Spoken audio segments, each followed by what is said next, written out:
Damn those kids. They keep trespassing and trashing this place. Our boss won't hire a security guard or set up CCTV. I'm not paid enough to clean up their mess every day. Early this morning, a woman's body was discovered at a downtown construction site. The victim, 25-year-old Sharon Russo, was reported missing last evening. Police found her with a fatal neck wound and a stab wound on her chest. The site is now a crime scene. This is the third similar murder this year, leading authorities to suspect a serial killer.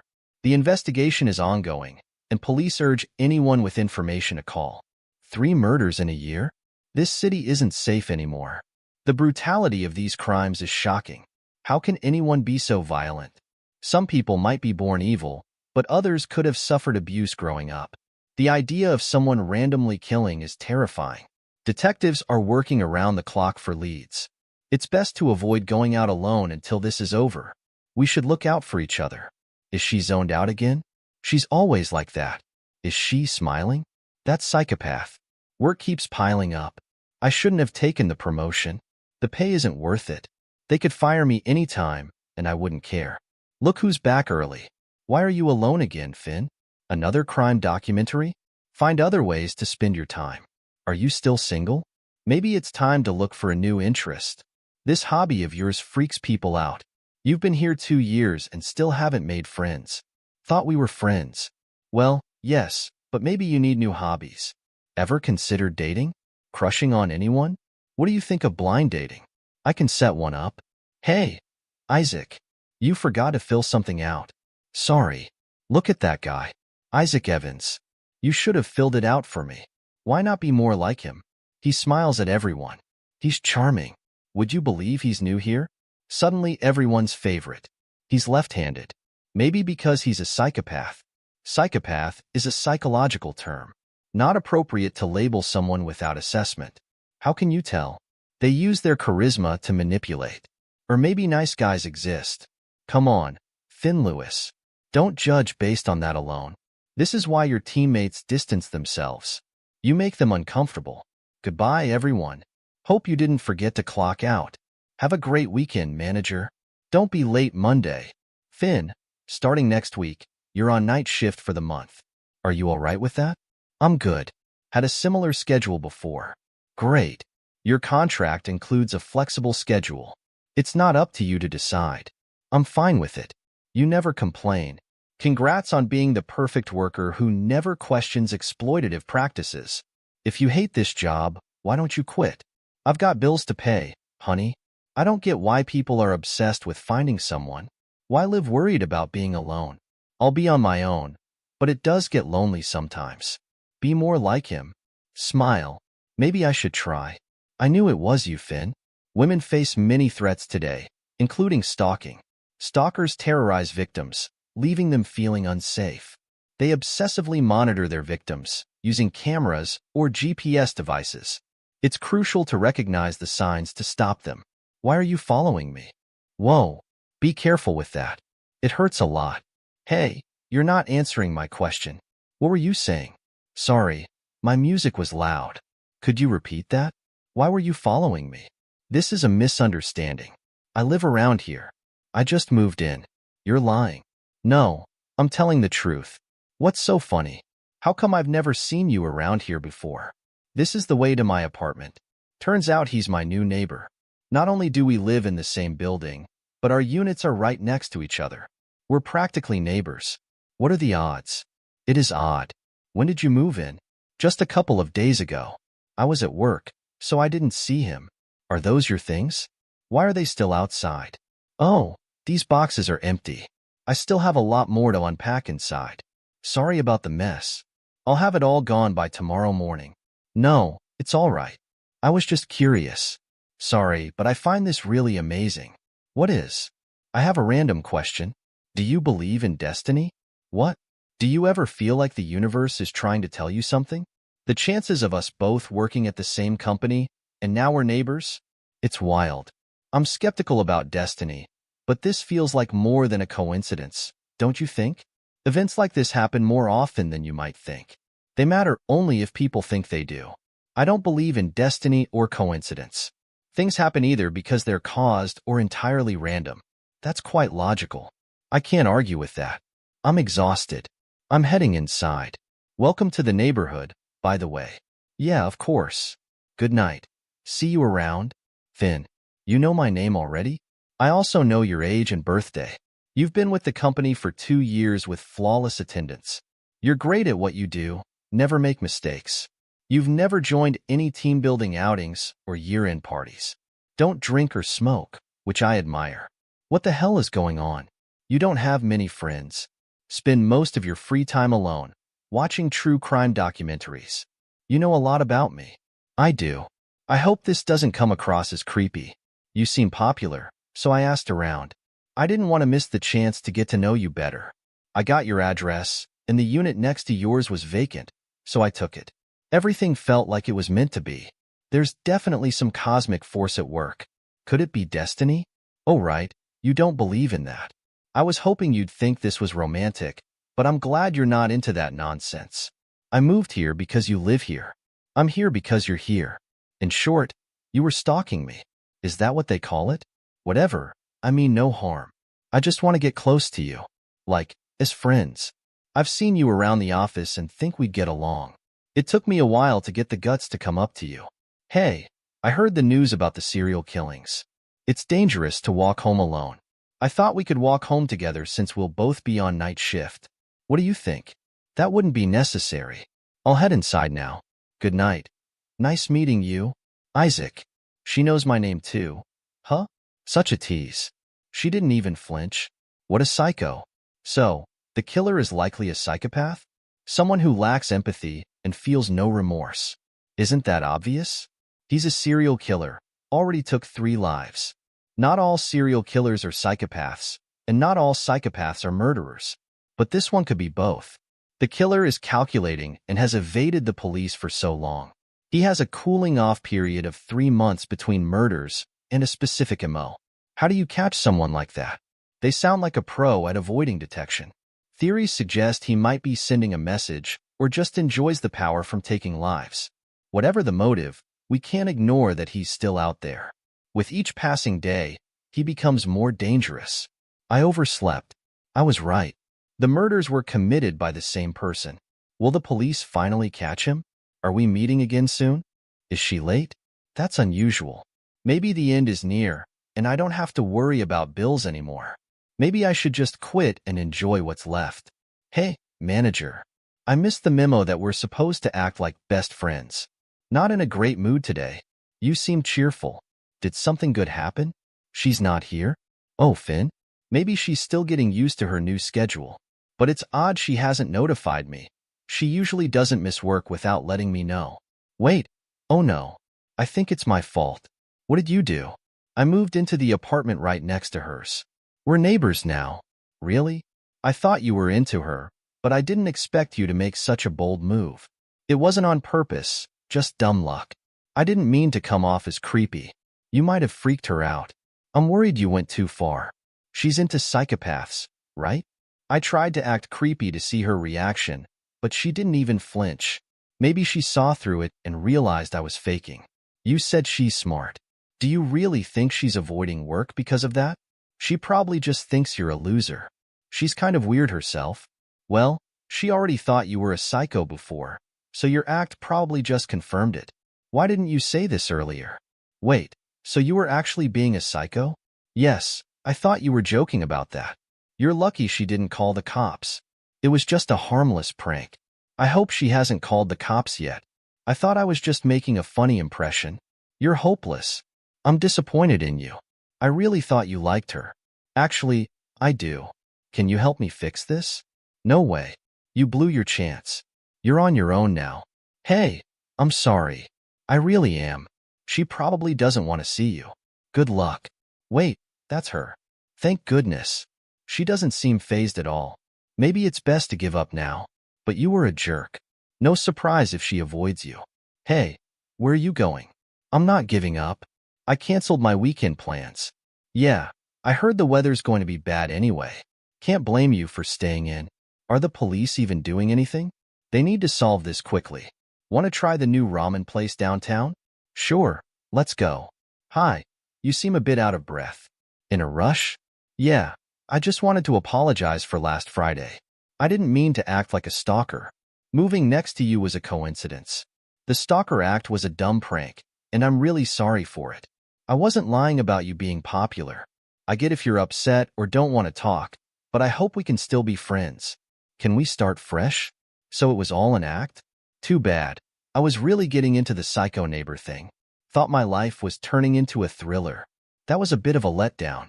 Back to reality, I guess. Haha, your confused face. Did I freak you out?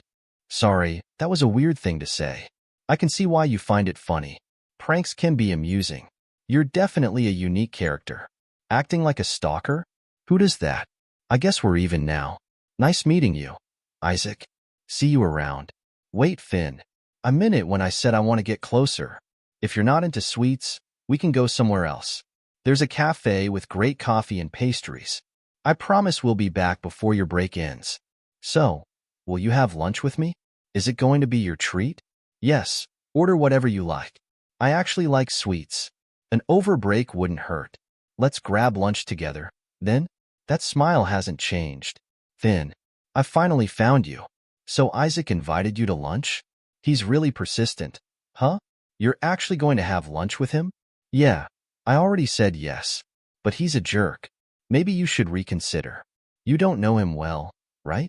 Why this sudden change of heart? Wasn't this your idea to go on a date? Did I push you too much? You can take things slow. No, Isaac and I getting close. Wasn't this what you wanted? You knew? I had a hunch. He knows personal stuff about me that only you should. Manager, you can't just share your agent's private info. You could have seriously jeopardized my safety and broken protocol. Be more careful or you'll get in trouble with the higher-ups. I messed up. I'm so sorry, Finn. It was a misunderstanding. I've known Isaac from a previous job. I didn't plan on setting you up, but he showed interest and I thought it would be a good match. I learned about your common interests from my teammates. I assumed he had matured. He was known for his sick humor back then. He told me about the awful prank he pulled on you, and I hate him for that. Please, just cancel your plans with him. No, it's fine. I'm going to lunch with him anyway. He's just trying to be friendly. Are you still going despite what he did? He's just trying to be friendly. We're only having lunch. Wow, that prank really worked on you. This is so good. Did I just taste heaven? Haha, you're so cute. That bite must have been life-changing. And for someone who only kinda likes sweets, you sure ordered a lot. Are you worried about the bill? We can split it. No, this is my treat. All right then, if you say so. Why the look? You're making me lose my appetite. I'm just happy we're talking like this. Oh, my bad. I didn't mean to make you uncomfortable. You seem different from what I heard. They're not entirely wrong. I'm not the most social person. My manager says I'm weird and make people uncomfortable. Making friends is hard because my interests are so different. I'm not upset. I just don't want to try harder than I need to. I get it. I've been in your shoes. People judge those who don't fit their idea of normal. It's tough when they don't see things from your perspective. If only people would understand why others do what they do. You're not weird. I think you're amazing just the way you are. Is this your usual strategy?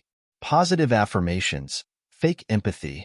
You think I zero in on women who are alone, charm them, gain their trust, and then exploit their vulnerability?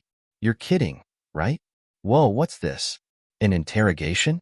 Haha. So now you think I'm the serial killer from the news? You thought I was a psycho before. You really don't pull any punches. I thought we were on the same page. Ignorance fuels prejudice. Am I mistaken? I think the person you're showing is an act. I wonder if the charming, ditzy person I'm talking to is real or just a facade. Maybe the real Isaac enjoys scaring people with twisted humor. It makes me wonder what else you're capable of. If you can pull off a prank like that and sleep soundly, what else might you lie about?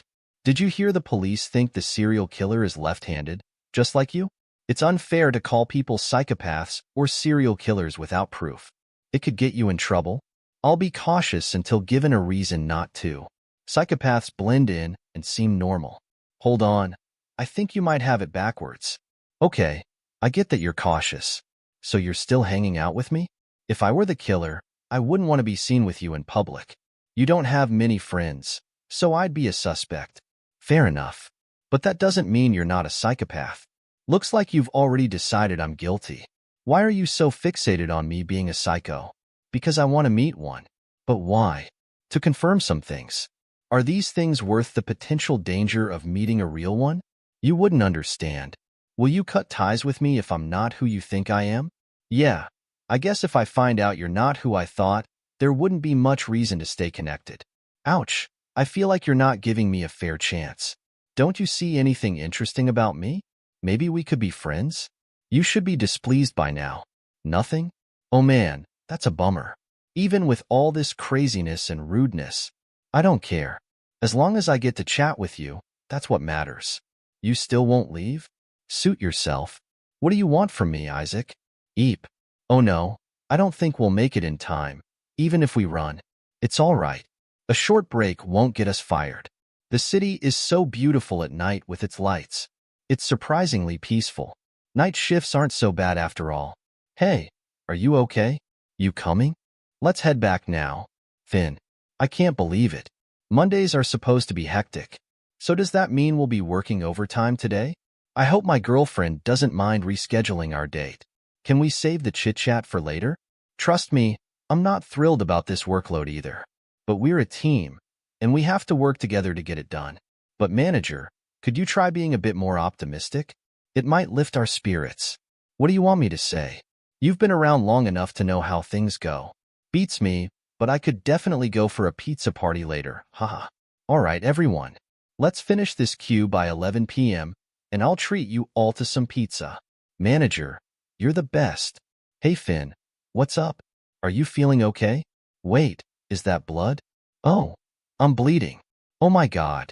You should see the nurse. Can someone please take Finn to the nurse's office? Let me go. No, it's fine. I'll go myself. Okay, please take care. Why does the clinic have to be so far away? This is such a drag. Splash.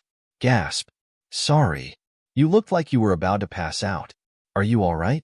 Isaac, your body temperature is slightly elevated.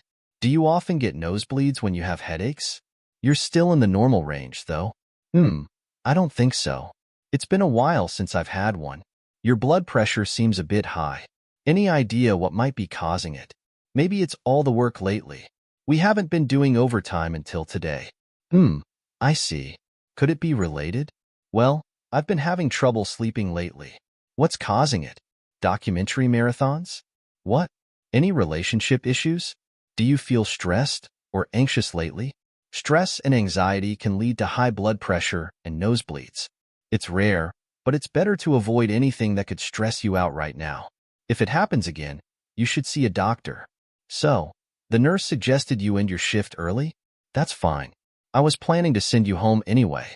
The team can handle the rest. I'm a bit worried about you going home alone. Is there someone who can give you a ride? I can do it, but could you cover for me and explain it to my manager?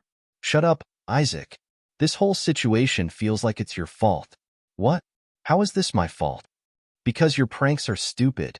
I keep seeing him lately. Noah. And you're obviously just trying to come up with an excuse to get out of work. Why are these memories coming back now? Is it a sign that he's closer than I realize? Just give me a chance to make it up to her. Such a strange feeling. I think I should go. They say a person's identity is shaped by their memories. If that's true, what does that mean for me?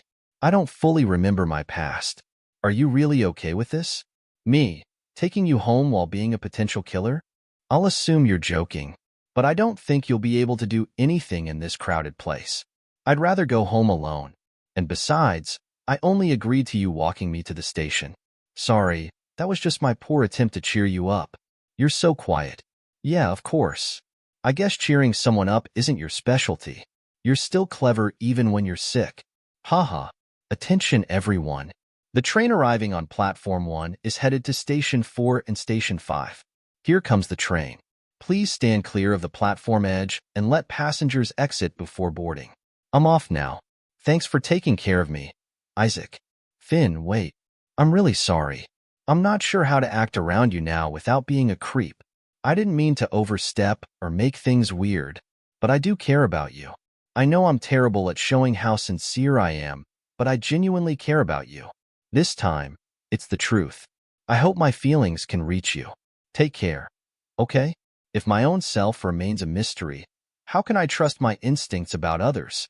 Need me to check something for you? No, it's fine. I'll swing by the station later. He wouldn't mind, right? Damn reporters. They're always making things harder for us. I swear, if I find out who you are, I'll... And who the hell stole my strawberry drink from the fridge again? Oh crap. Do you think someone here leaked it to the media? Haha. Looks like Detective Scott Lee is getting an angry lecture. Beats me. I don't even care anymore. Damn it. Now the crook's going to be even harder to catch, knowing he's being hunted. Why does this have to be my case, anyway? Hey, it's because you're the best. The files from the other station arrived this morning. They're on your desk. Also, you have a visitor waiting for you. A visitor? Those files are off limits. Put them down. Hey, what are you doing here? Aren't you supposed to be at work? Why are you hanging around? I'm on night shift now. What were they thinking, putting you on night shift? That's ridiculous. Who let this girl in? I said no strangers in my office. And how did you get in here? This girl, specifically. Stranger? Isn't she like your kid? You practically raised her. No way. I'm too young to be a father. Why do you keep coming here? Don't you have other things to do? Hey you. You better leave now. I brought you something. Are you listening? I thought you might need this. Fine, just 5 minutes, then it's time to go. Gotcha. Seriously, kid. Stop showing up unannounced. At least text me or call first. If I called, you'd just tell me not to come. This is a police station. We deal with criminals here. It's not a place for you to hang out. You should be out enjoying your youth with your friends. Maybe hit a bar or go to karaoke or whatever young people do these days. And besides, I don't have any friends. I'm just not interested in that stuff. No surprise there. Everyone's miserable here, Finn. We deal with the worst every day. Would you rather be stuck here? You kids don't realize how lucky you are. You only need to think about yourselves. I'm an adult. I'm not a child, Scott. Stop treating me like one. I come here because it's the only place I feel safe. Am I like a brother to him? Do you hate me that much? Why do you keep pushing me away? I just wanted to see you. Hey, where's that coming from? I don't want to be a bother if you don't want to see me anymore. Is this some kind of manipulation tactic? That won't work on me, you know. Should I stop visiting him from now on? Oi, why are you making that face? Are you going to cry? Just the thought of it makes me want to cry. Okay, fine. You're allowed to come here whenever you want, except when the big bosses are around. Tell me, Finn, was there really no other reason for your visit here? Tell me the truth. Did something happen? I heard they gave you the serial murder case. See, I knew it. You didn't come here for me. I can't believe I fell for it. Who told you that? Ugh, never mind. I know exactly who it was. How hard is it for people to keep their mouths shut? Even my teammates can't seem to do it. Was it him? Noah? No, Finn. We don't know yet. Why would you think it's him? Nothing. It's just that it's been all over the news lately. We don't really know what's become of him. I can't shake the feeling that it's him. I haven't been sleeping well because of it. Do you think there's any chance the serial killer is Noah? What's happening? I thought you'd moved on. Did you tell your therapist about this? Are you taking your meds? Why are you mentioning him again? I stopped last year, remember? She said I didn't need them anymore. Part of his sentence was a no-contact order with you even after his release. Listen, the guy was released 6 years ago. I'll catch this serial killer, whoever he is, so don't worry too much. For now, try to stay safe and avoid being alone. Also, I don't think you're in the best shape to work today. Why don't you take the day off to rest? I can give you a ride home. Where did I put those damn keys? He's the one who keeps telling me to forget everything. The hell? I'm pretty sure I brought them with me. But he's the one who gets agitated when we bring it up. The sun's still up. I'll just take the train instead. Hey, Scott. Don't worry about it. No, just wait in the car. I'll be there in 3 minutes. Don't worry about me. You've got a criminal to catch, and I know you can do it. You got this. Good luck. How about I pick you up after your shift? What time does it end? You don't have to. I'll be fine. Going home alone when it's dark is pretty dangerous.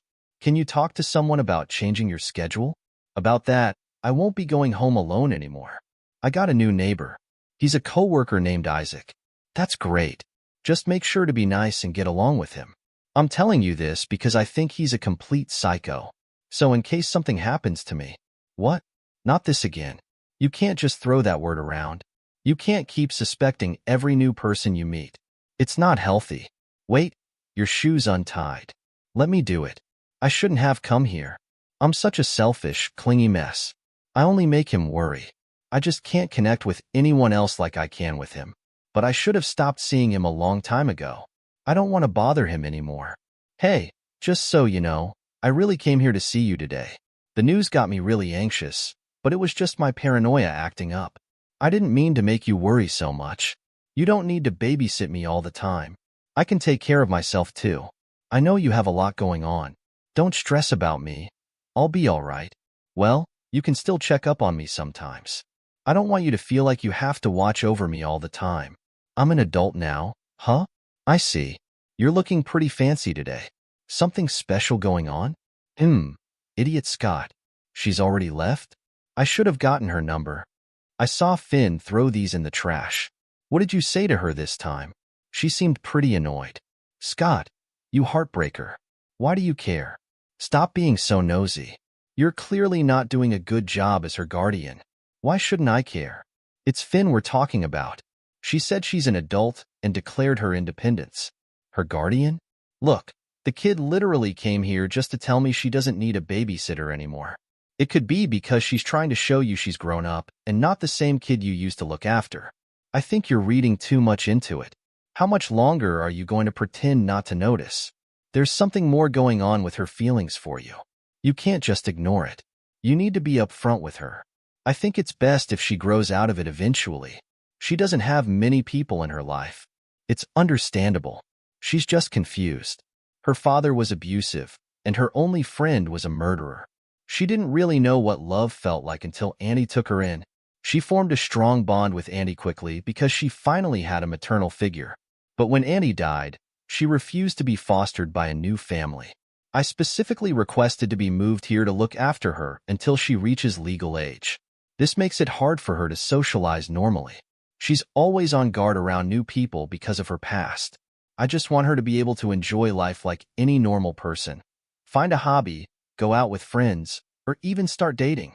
She needs to realize she deserves to be happy and not everyone is like her father. The only way for her to move forward is to distance herself from anything that reminds her of her past. And that includes me. I got the files for the first case. Excuse me.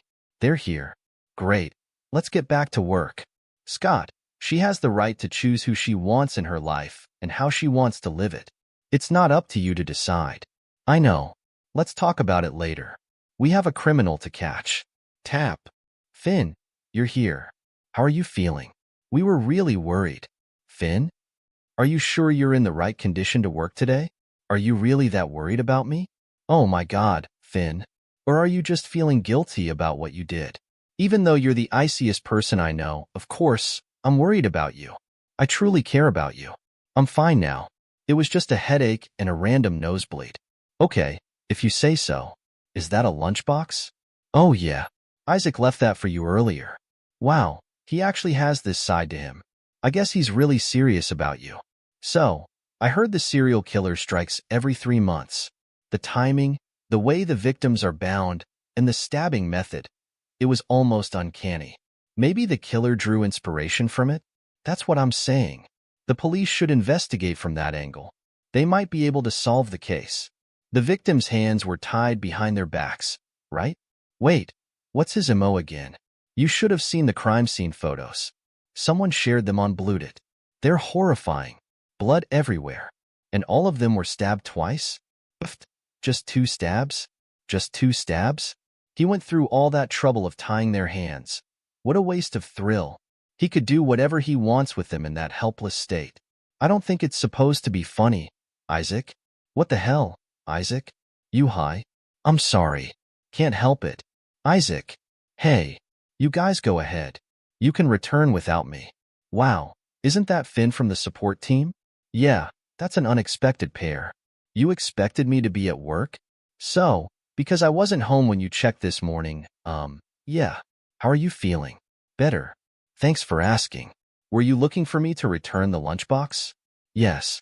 Oh, you didn't even open it. Does that upset you? Oh, yes. It kinda does. I cooked this myself, haha. Well then, will you eat lunch with me? Do you always do this? What? Have lunch at the park? I mean, do you always do things alone? Not always. I join my teammates sometimes, but this is the first time I'm having lunch with someone at the park. Seriously? For real? You look happy with what I said. Well, yeah. I just feel like I'm kind of special. You get happy or upset over little things. I guess you could say that. Little things, huh? But it's you, so it matters to me. Don't you get lonely? No. I'm actually kind of nervous that I might be getting on your nerves. I guess some people just enjoy their own company. I'm sorry if I am. You're not. I have my reasons. Oh, right. You did mention that. I didn't expect you could cook. It's not like I make complicated dishes, mostly just basic ones. I started living independently early, so I had to learn, especially for a guy. But it's still impressive because not many people are into that these days. And you can use it to attract girls even more. I can't tell if you're giving me advice or if there's more to what you're saying. You're not going to kill me, are you? What? You think I put poison in there? It's not impossible. You're kidding, right? Grab. I wonder if Isaac is Noah. Do they have the same hair color? Same eyes? Do their voices sound the same? It's pathetic that I can't tell, even when he's this close. Then, if it turns out you have the wrong impression of me, if you're wrong about me, will you tell me why you're like this? Because I feel like I won't settle for our relationship just staying like this. The more you keep pushing, the more I'm convinced I'm right. No way. Does it make me seem even guiltier? You can just stop now and leave me alone if it's starting to bother you. Wait, I don't think you understand what I'm trying to say. I can't get rid of the thought that you'll eventually stop talking to me. You wouldn't understand. I told you already, it's a waste of time. Sometimes it helps to open up a bit more to people. Yeah, because you're not even trying. You're too reserved. Now you're just making assumptions. I'm totally fine.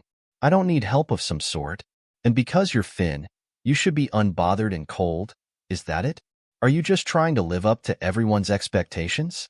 That still doesn't explain why you mess with other people's minds. Your actions are confusing, you know? That's not it.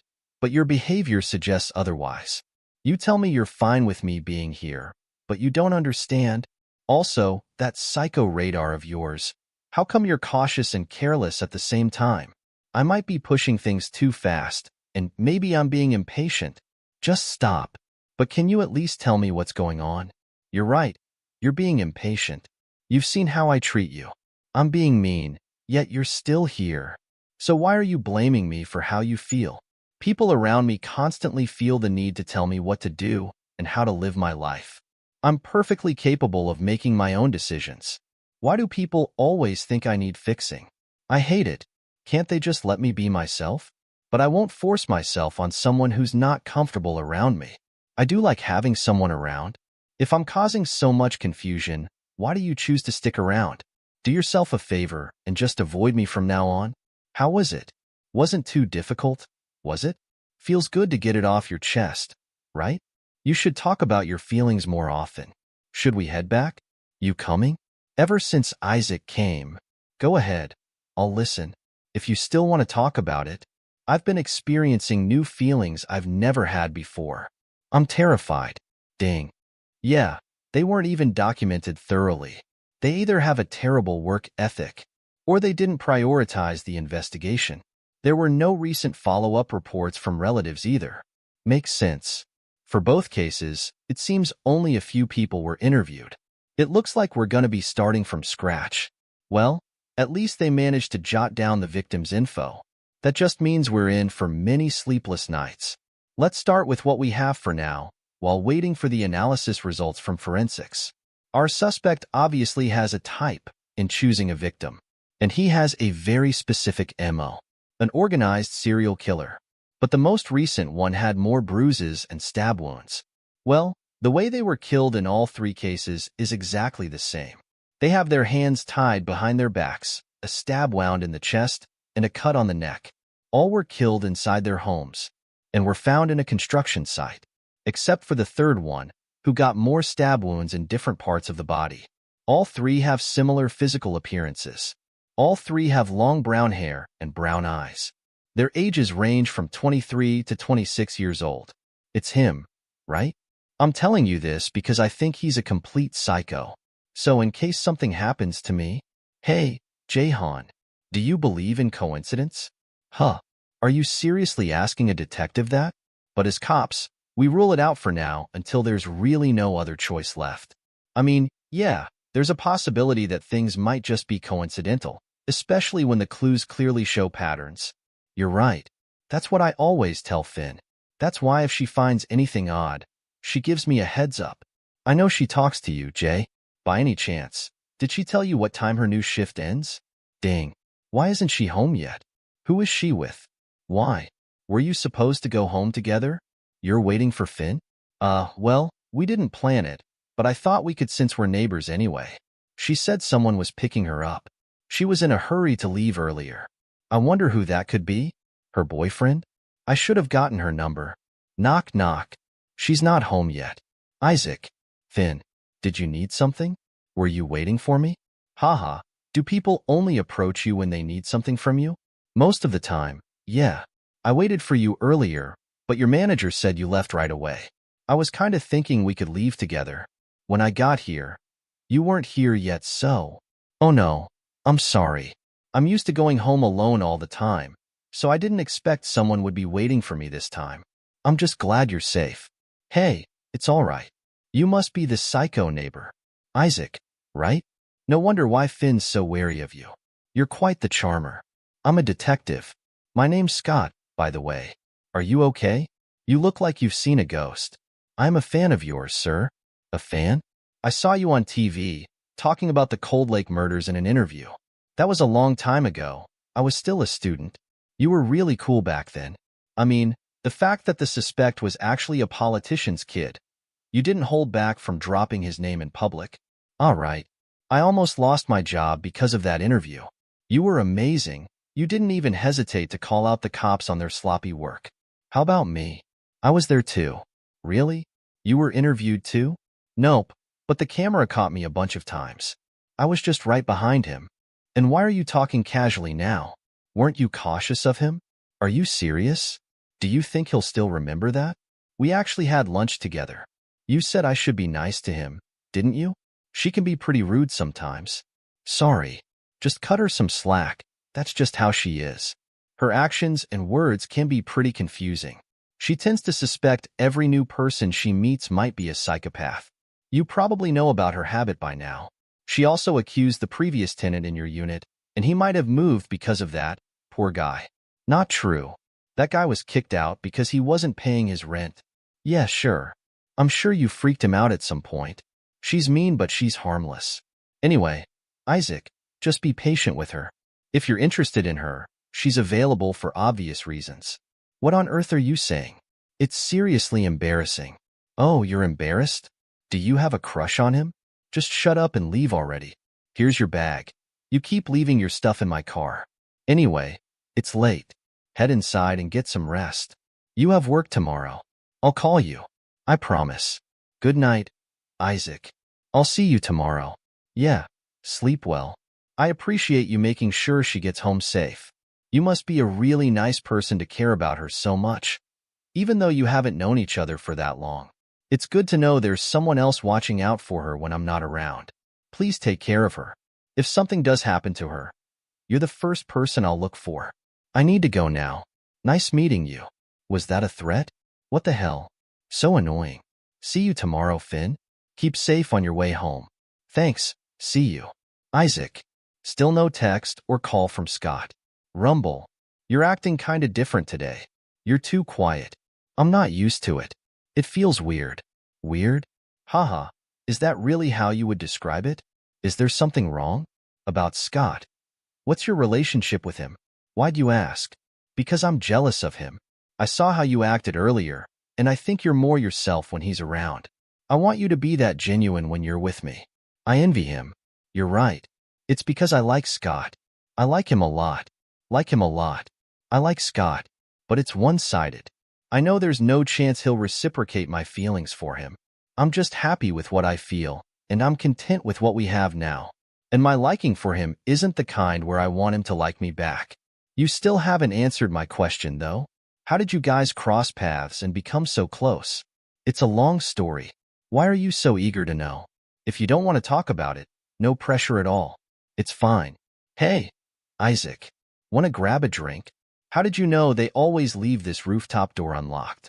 Wow, this is awesome. Finn, you were asking something? Sorry, I didn't realize you're back. No worries, it's not really important. Were you having one of those spacing out episodes? You knew about those? Yeah, but not because I'm always watching you or anything. I've actually witnessed it twice while we were together, and your manager also mentioned it to me. Yeah, I do space out sometimes, but not this time. I just think the moon and the stars are really pretty tonight. Do you enjoy gazing at the sky? Not that I'm really enjoying it, but it relaxes me. I'm thinking about what it feels like to be up there. It's like being free up above. Is this really okay? I thought you don't drink? I just haven't had a chance to drink yet. It's not that I don't drink. Makes sense. But with me?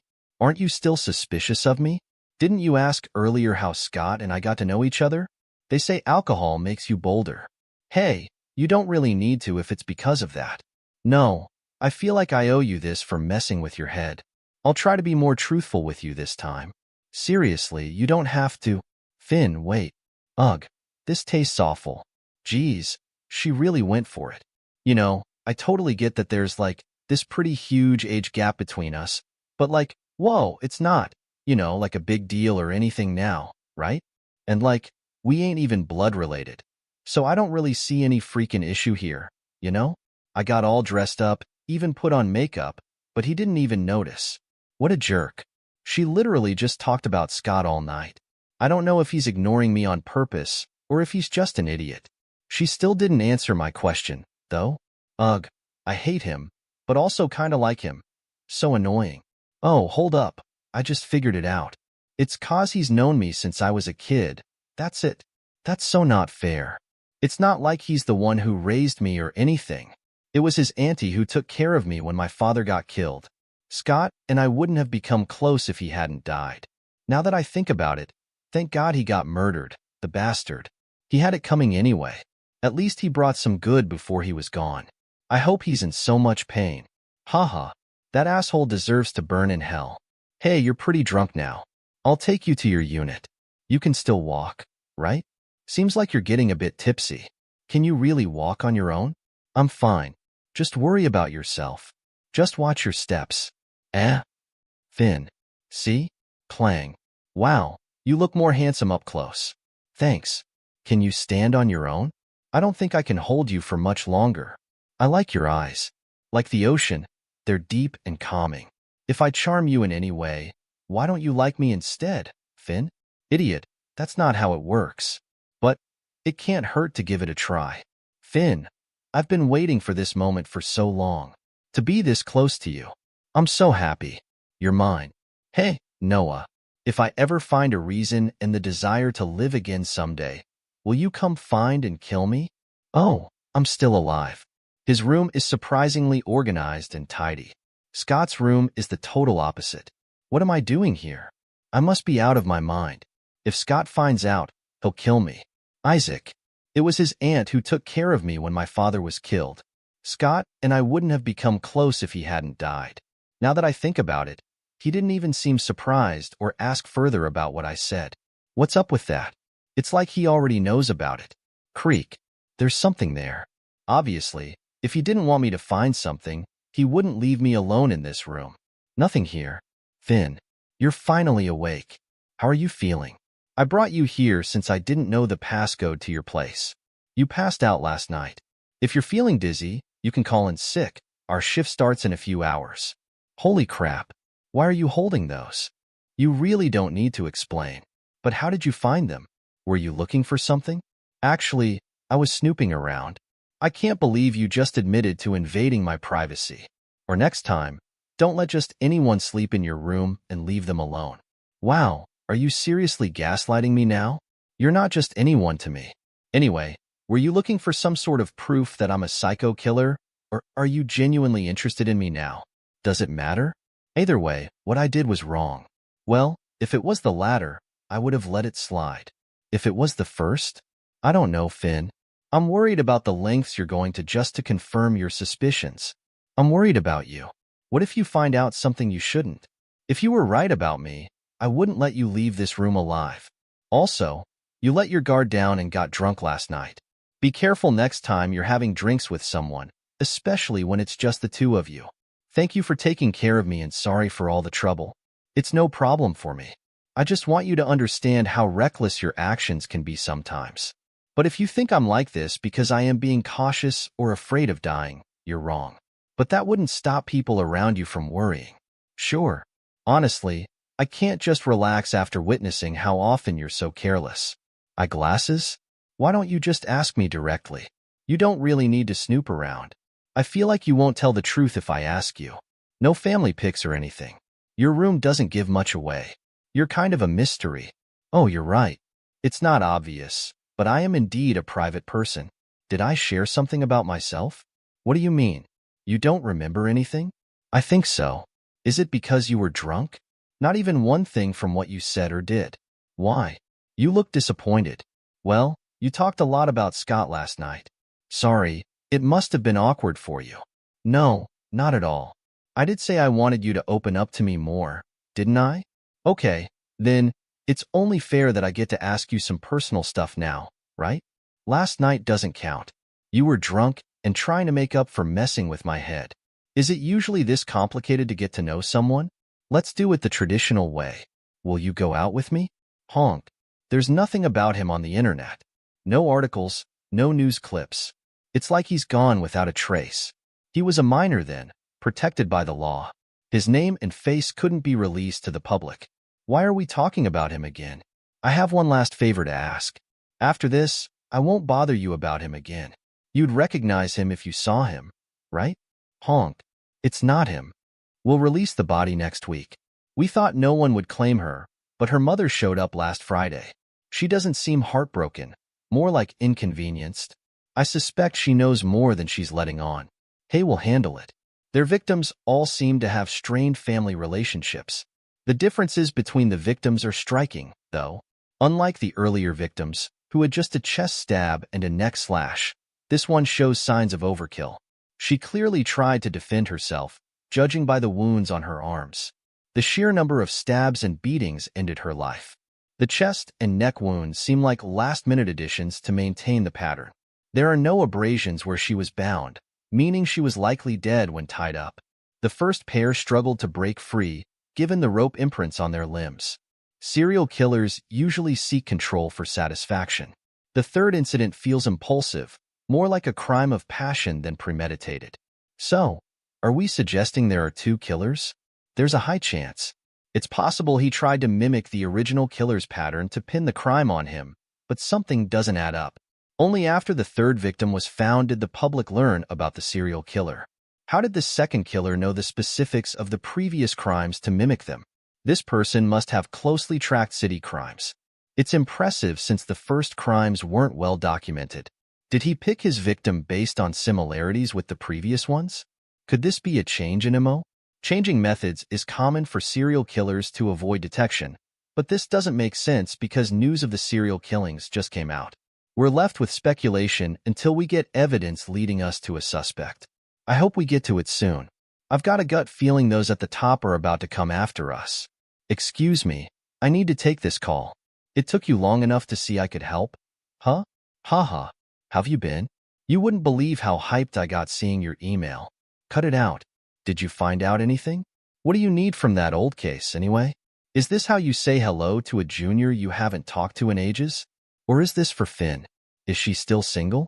Don't tell me that guy is your suspect. Do you have a death wish? Just tell me what you got. There's not much on record for this guy. Haha. Okay. Noah and no way. No problems after he finished his probation. His designated officer said he's been behaving well and has secured employment. After parole, he shifted cities, and it's been quiet since. No bad records or anything. Looks like he's changed for good. That's all I need. Thanks. Damn. I was about to ask for Finn's number. Time to deliver the good news, I guess. Ever since you started hanging with Isaac, you're not as punctual. So, as I was saying, if this is some sort of revenge thing, leave our metrics out of it, yeah? Manager, who's been putting these revenge ideas in your head? Blame Isaac. I hate him. Can't trust that face. Just look at that guy. Tell me I'm not the only one seeing this. Such a jerk. Well, it seems like you two get along. No way. He can go to hell. Hey, why isn't your phone on silent? Sorry, manager. I have to take this. Why'd you take so long to call? Did something happen? You've been ignoring my texts. Isaac is not Noah? Yeah, they're totally different, from their hair to their face. Definitely not him. Anyway, sorry for calling just now. Just had to check on something. Hey, still there? I don't know exactly what to feel. Yeah, thanks for checking it for me. I guess there's no reason for Isaac and me to stay in touch anymore. I got some info about Noah, though. Looks like he's stayed out of trouble after probation. No records or anything. The guy is clean and has moved on. Maybe he started a new life. You should too. Forget the past. You don't have to worry anymore. Just live your best life from now on. Finn? Especially around Isaac. He seems like a player. But that doesn't mean you can let your guard down. Thanks, I have to go now. What the hell is he saying? There's no way. There's no way that guy would change. Bullshit. Haha. Noah's changed? As if I'd believe that. He's a monster. I might not remember his face clearly, but that twisted smile he had when he killed my dad is burned into my memory. You really want me to believe he's all reformed and angelic now? What a joke. He needed an excuse to kill, and he chose me. Every day, I'm haunted by what he did while he gets to live freely as if it's all in the past. Come on, Finn. Drop the act. Are you seriously trying to wash your hands of it? You pushed him to do that. I bet you cheered Noah on from the sidelines. The real monster here is you. Who? Don't recognize yourself anymore? Conveniently forgetting who we truly are with that selective memory of yours. No, it wasn't me. It was all his idea. Let's kill your father and run away. You're remembering it wrong. Let's kill my father and run away. No, you don't get it. My dad. The things he did to me. They made me say it, but I didn't mean it. Isn't it tiring, constantly lying to yourself? Just wait. When Noah comes back, I'll make him confess. You'll see. I was right. He just used me. He won't come back. He served his time and made amends in the eyes of the law. He's taken the fall. Meanwhile, you're out here, walking around free, without a shred of guilt for your sins. What sins are you talking about? I didn't do anything. I'll give you a clue. She's been out for a while now. I wonder where she is. Hey, Isaac, your team not that busy? I'm jealous. Actually, we are. I'm just taking sneaky breaks. Haha. Hey, Aiko. Sorry, just wondering if you've seen Finn? I've been looking for her for a while now. I've checked everywhere except the restrooms. I can check them for you. Finn? Are you here? Oh my God. Finn. Isaac. Come here, quick. There's no real reason for Isaac and me to talk anymore. Isaac. Finn. Thank God. But when he's near, I feel things I've never felt before. Hey, how are you feeling? A little lightheaded. How did I get here? His presence is warm. Aiko found you unconscious in the restroom. The nurse from our office suggested we take you to the hospital right away. We're having trouble reaching your guardian. Are your emergency contacts outdated? Should we call Scott? No, I'm fine now. There's no need to. I forgot. I was supposed to call the nurse. I want to stay warm. Just give me a sec. My father always beat me when I was a kid, or even just whenever he felt like it. He'd hit me when he got drunk, or if I did something wrong. He said it was a constant reminder every time he saw me. He blamed me for my mom's death. She died giving birth to me. But even so, he expected the house to be tidy when he came home. He was hardly ever home. There was no money or food left for me. Even if I was weak from hunger, I had to get things done, or he'd hurt me. Sometimes, I thought maybe it'd be better if he was just gone. Is that a horrible thing to think? I was just so scared of him hurting me again. But someone up there might have heard my wish. He was killed right before my eyes. And now, I'm condemned to carry that guilt for the rest of my life. It's like a curse. Most of my memories are gone, but the most tormenting ones stayed. Isaac, listen. But I'm not always the most stable, and I often contradict myself. I'm not sure if it's because of my past, but I can be moody, selfish, and overly attached. Sometimes I feel like I perceive things that aren't there. I'm a complete mess. Would you still want to date someone like me? Of course. I don't want anyone else. The victims had similar living conditions and environments. They shared more than just physical resemblances. This is where the first victim, Kiana Yates, lived. Thankfully, the landlady has left the place as it was until the case gets resolved. Surveillance is limited here because this is a poor neighborhood, but I'll ask around. Maybe someone has a personal CCTV or knew the victim. Thanks, Jay.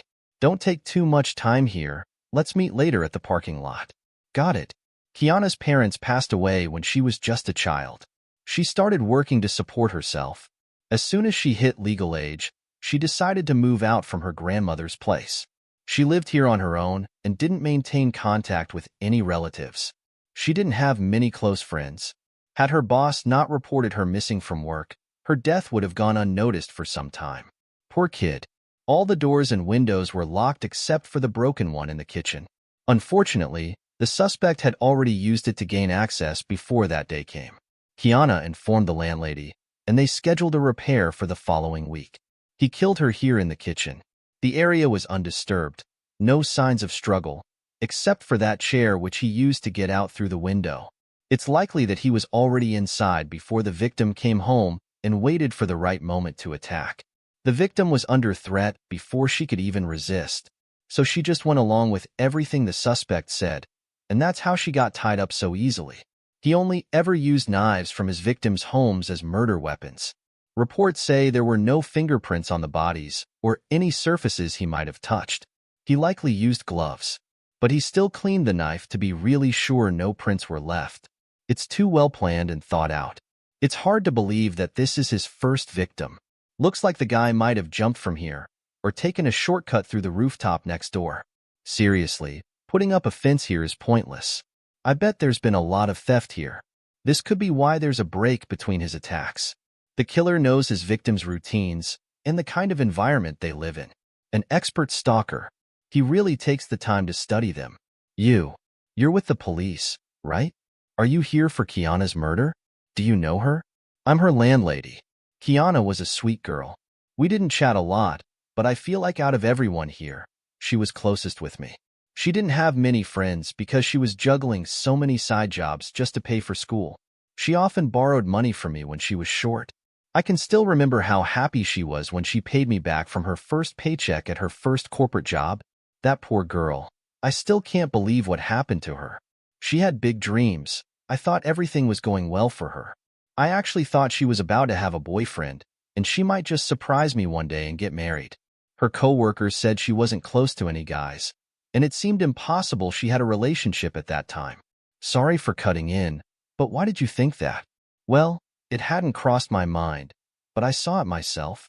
It's only been a month since she started her office job, but it seemed like someone had already taken a liking to her. Kiana, is that a delivery? Did you order that for yourself? Haha. Someone sent this to me, but it just says, Secret Admirer. Haha, of course not. But when I found out what happened to her, that's the first thing that came to mind. I didn't really think much of it at first, but isn't it creepy that a secret admirer had her address? They said they would close the case as a robbery. I told the police about it so they would look into it, but they said to stay out of it. But they're wrong. There's nothing missing from Kiana's belongings. Cops here never really give a damn about our neighborhood's cases. I never believed them anyway. Is it because we're poor, or because no relative cares about her? It's always the same story. You're a cop too, but at least you're from the central station. Please, find out who did this to her, and make sure they pay for it. I'm a detective, it's my job. Thank you for the information. It'll be useful for us. Led, how did things go on your end? Marco, listen, I have a task for you. Ask if they received any orders in February addressed to Kiana Yates. Check all flower shops in the city and nearby areas that offer delivery. Roger. Finn here. I'm in my room now. Thank you for looking out for me today. New. See you tomorrow. Yep, see you. Rest up, Finn. Smiley face. I finally got her number. Ah, I completely forgot I stashed these here. Nearly got busted there. Huh? Ha ha ha. That was really close. Hey Millie, are you almost done? I really want to go home. Oh crap. Well, your friend here forgot her password again and can't clock out. Finn, my shift's over. I'll wait for you in the lobby. No, wait. I'm about to head out too. I just clocked out. They've been doing everything together these past few days. Those two sure got close quickly. Aren't they neighbors too? They also go to and from work together. Yeah. What's their deal? Are they dating? She's never been interested in that kind of stuff before. Finn? Dating? But that would be way out of character. But she's been acting out of character since the first day they met. She was late twice this month already. He's just bad news for her. It could be just like those other guys before. It's too early to tell. He'll probably back off or get bored once he sees how quirky she is. You two don't get it. It's totally different this time. Can't you see? You can totally see how comfortable they've gotten with each other. And it's only been, what? 2 weeks. None of those guys got to this level. Finn didn't entertain the idea of falling in love because she hadn't found the right person yet until now. Aren't you guys happy that she's not a lone wolf anymore? She's finally found someone who gets her. Are you seriously crying right now? These are tears of joy. If they end up together, I'm here for it and will totally support them. I guess she's right. Ugh, you two watch too many Korean dramas. How can you tell if you're dating a potential psychopath? At first, it's really hard to identify if you're dating a psychopath. They're so good at blending in with their charming facade. They're very calculating and strategic, willing to do anything just to get what they want, even if it means using and hurting other people. And they will not take accountability. They won't feel guilt or remorse, often placing the blame on others. He's gone. They manipulate you into thinking that everything they do is for your benefit. I killed him just like you asked me to. You should be grateful to them for doing so. We can leave this place now. Finn, this is impossible. I just can't forget him. They often have a history of superficial, short-term relationships because of their inability to feel genuine emotions. They are also... Have you been waiting there for a while now? Sorry, did I take too long? It's all right. Don't mind waiting. If Isaac isn't Noah, it means he's just someone random who's fixated on me for some reason. We're running late again. Your boss is going to kill me. But is it realistic to be into someone you've just met? You smell nice. Huh? T thanks? Geez, Finn, you're always catching me off guard. Isn't it normal for people dating to compliment each other? Yeah, but you always drop them whenever we're in such close proximity. Does it make you uncomfortable? No, just don't blame me for what I'll do if you do this again. I guess I'm just really terrible at it. Take it easy. But I appreciate that you're putting effort into making this work. When they're genuine, compliments will come naturally. My delivery was a bit off, but I meant every bit of what I told you. You're doing it again. Okay, stop. You're enjoying this, huh? Sorry, but the faces you make can be quite amusing sometimes. Finn, it's been a while, hasn't it? How about we finally have a proper date this weekend? Do you think you can make time for me? Yeah, I think I'm available. Do you have any place in mind that you'd like to go? The cemetery. Finn, if you need some privacy, I can wait for you over there on the bench. Privacy? For what? I don't know. Maybe you want to have a good cry or just chat with her. Isn't that usually why people visit their loved ones' graves? You can clear your thoughts without any distractions. I come here because it's quiet. Haha, I think that's a valid reason too. Plus, since Scott hardly ever gets the chance to visit because of his busy schedule, I take care of cleaning the tombstone for him. I got annoyed that one time I visited. The grass had grown so tall all around. You could see there was moss and lichen on the stones, and no new flowers. I'm not even blood related to them, but I'm here more often than he is. You love her? Huh? I can tell even if you don't spell it out. Yeah, she's nice. I like her. She gave me food and showed me how to make it. She taught me how to take care of myself. Because of her, I got a glimpse of what true parental love is. She gave me everything that had been denied to me. She treated me like a human being. Is this chat getting a bit too emotional for you? From what you've said about her? No, Not at all. I'd say she's in a better place. Like, you mean in heaven? Yeah, in heaven. Why? Did I say something wrong? I didn't expect that you're into those kinds of beliefs. So you believe in things like heaven, hell, and limbo? Or the concept of having eternal life after death? These days, I don't really go to church much. Actually, I was baptized Catholic and then hopped around different Christian churches. Do you believe in God? How should I put it? I believe not because I'm absolutely sure that there is one. It's more like I've made the choice to believe that there is one. I want him to be real. You see, those believers, they find solace in their faith because they trust that someone, somewhere, sees and understands their struggles. My reason's a little different. There are so many people in this world who can harm others and destroy lives, and yet, a lot of them seem to get away with it simply because our systems are so flawed. It gets on my nerves to think how they go on living just fine as if they've never hurt anyone. Seems unjust, don't you think? What is this atmosphere? If there's a God, then there's really some sort of judgment day for them. I'm starting to get uncomfortable. All those who do good deeds will go to heaven, and all those worthless pieces of shit must suffer in hell forever. But I think it'd be a lot better if we can just take matters into our own hands and seek justice ourselves. An eye for an eye, a tooth for a tooth. You agree, right? So the only option is to include it in our prayers. But it's a grave sin to kill in the eyes of God. What was that just now? Kill? Hey, I'm kinda getting hungry. Should we go now and grab something to eat? Sure. Where do you want to go next? An amusement park? That's an unexpected choice. Isaac, let's go. The lines are getting longer. She does look genuinely excited, though.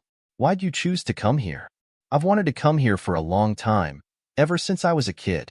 My classmates used to talk about it a lot. That looks delicious. You're hungry, right? Let's try them. We'll order two. Oh no.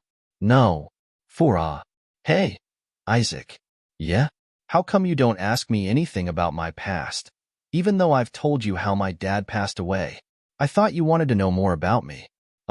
Well, I just think those kinds of personal things aren't really meant to be asked. I'd rather wait until you're ready to open up about it on your own, when you're comfortable talking about it naturally with me. Isaac, we should ride the Ferris wheel. For now, I'm happy that you speak my name casually more often. I can see those two in the other car making out from here. Isaac, look, I don't think you should be watching that, actually. I wonder what my first kiss is gonna be like. You don't recall anything from that night, huh? You mentioned I was super wasted, didn't you? How would you like it to be? Okay, what's your idea of how it's going to feel? I don't know. Memorable? This place is massive. There are still so many spots I want to check out, but I think my feet are giving out on me. We're free to come back whenever you're in the mood. Haha, no need to feel down. We should try those unique flavored cream puffs when we come back. Hey, mind if we check that out real quick? That flower stand? Is he looking in our direction? Have you picked one yet? It's too hard to decide. They're all so pretty. How about you choose for me? You've probably bought flowers for girls before, right? Why'd you think that? Would you be shocked if I said I've never given flowers to anyone, ever? Liar. Why do I get the feeling you still don't trust me? Excuse me, if you haven't made up your mind yet, can I make a suggestion? The park's about to close soon, so maybe I can help speed things up?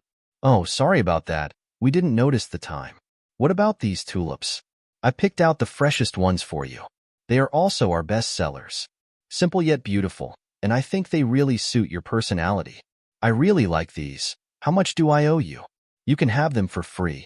They would have been thrown out if not sold. Think of it as you rescuing them. Haha. Do you think what that guy said earlier was true? Which part? Do they really just throw the flowers away if no one buys them? Are you bummed out about it? I'm just wondering, how can people bring themselves to throw away something as beautiful as these? It's kinda sad if you think about it. Maybe what he meant is they'd wilt by tomorrow and wouldn't be of much use anyway. Do you get rid of something just because it's not useful anymore? I mean, he can't sell wilted flowers. What's the point of keeping something if it's not serving its purpose anymore? But he said he gave me the freshest ones, so that doesn't really make sense, right? Why does it matter? To me, it sounds like he's just making excuses to hit on you. You seem irritated. I was this close. I was this close to punching that guy in the face. I can't believe how he acted earlier, totally ignoring that you were with a date. Just blatantly flirting with you as if I wasn't there. And the fact that you keep clinging to them like that isn't helping. But since you like the flowers, I just let it slide. Would you feel better if I throw these away? Finn, when you genuinely care about someone, if you really mean it, you just act without needing to ask. You just do what needs to be done to protect their feelings. You mentioned being possessive and overly attached. Well, same here. All right, we're such an odd pair, aren't we? I really had fun today. Me too. We can go out again next weekend if you want. Your turn to pick where to go next. All right, I'll set up some choices for you. So, is it good night for now? Yeah, long day. Huh? Get some good rest, or your legs will ache tomorrow. You too. Thanks for today. Good night, Isaac. Finn, how was it? Was it memorable? Yeah, it was nice. It was nice, huh? Acting way too coy. I'm getting tired of this. This is getting boring. Just come out and show yourself now. Noah. Tap. Tap. Pull. Looks like Finn beat me to visiting here again. To this day, it feels like she's not entirely open with me. What might she be telling you when she stops by? I wish I could ask you that. There's much she doesn't say. Okay, fine. It's my fault. Jay is right. I could be pushing her away from me too much. I'm sorry for not keeping my promise. But I think it's better this way. After all, it's my fault that her life got messed up. I should have done something for her that day. Hey, kid. Your shoes are untied. Why are you here? Are you waiting for someone? Is your dad here? You're not the talkative type, I guess. But that's okay. You shouldn't talk to strangers anyway. Now slide your other foot over so I can get that shoe tied as well, then I won't bother you anymore. Who? That kid. She's been sitting there for a while. Does she have relatives working here? Oh, are you talking about Finn? No, she doesn't have family here, but she's been consistently showing up here for quite some time. Just keep sitting there until the station closes. She never responds when we try to find out what she wants. Have you tried visiting her house or talking to her parents? I noticed a bruise on her leg while tying her shoe, but I couldn't tell if she had more bruises because she's wearing a lot of layers. She looks really skinny, like she's not getting proper meals. As far as I know, a welfare check was conducted at their residence. They didn't find anything unusual, and there have been no complaints from the neighbors either. Her mom is gone, and it's just her dad taking care of her now. People who know him say he's a kind man. Have you met her father? Yeah, I saw him one time when he picked up Finn. He mentioned she's always out playing in the woods and ends up with scratches, but he can't keep an eye on her because he's busy working all day. She's not bothering other people, so we just let her hang out there. But changing the subject, hey, congrats on finally becoming a real police officer. Are you planning to be stationed here? Yeah, thanks. Honestly, I'm still not sure why I ended up picking this career. Geez, my very first shift at this station, and I'm just running errands left and right. Ah, rookie, good you're here. Take those drinks to the interrogation room, will you? Interrogation room? Looks like a heavy case. Everyone had serious faces when I dropped off the drinks. It was wild seeing a detective arrive here so late at night. No kidding. Any idea what they're dealing with? Homicide. In a small, quiet town like this, a murder just seems so out of the blue. Pretty shocking, yeah? I heard they even tried to bury the victim in his own backyard. Oh, are they all coming out now? Finn, are you really Scott's auntie? Whoa, you look really young. You could almost pass as his sister. It's because I'm not that much older. You know where he might be? Got something to give him. Allie, what are you doing here? Did you drive here all by yourself? So late at night? Allie instead of auntie. Really? Where's the respect, kiddo? Can we just not? Right now? Aren't I just the best auntie ever? Anyway, here's the lunch you accidentally left, which I slaved over. I told you not to bother. I'm not a child. You're welcome, my beloved nephew. And who might this beautiful girl be? Nah, his gene pool couldn't possibly create someone as pretty as you. Are you one of Scott's kids from his many flings? We literally share the same blood. Seriously, Allie, this isn't the time for jokes. Read the room. Scott, can I talk to you for a minute? She's 14, but she seems small for her age. It's a usual thing in neglected children. Lack of proper nutrition can stunt their growth. Don't you have a special team for women and kids? But why are you in charge of her, though? What else can you expect from a tiny town's police station? They've requested a social worker from the municipality, but it's unlikely they'll arrive at this hour. So, what now? She just waits here until they arrive? She shouldn't go back home, right? Where will she stay if you guys can't find any family members? I wish I could do something for her. Honestly, she scared me a bit earlier. Something about the way she looks at you. So cold. It's like her stare pierces through your soul. Her eyes are just dead and hollow. But after you told me about how her dad treated her, I get why she's like that. Hey, it's really late now. My bad for keeping you here this long. Thanks for dinner, though. You don't mind if I just give it to Finn, right? She's coming with me. Huh. I'm taking her in. How is she doing? Fine, I think. You think? I don't know. The kid doesn't talk much. Is she giving you a hard time? No, not at all. Actually, if anything, the kid's a big help around here. She takes the initiative with chores around the house. But considering how her father treated her, I can't help but wonder if she's acting out of fear of another beating, given how she was raised.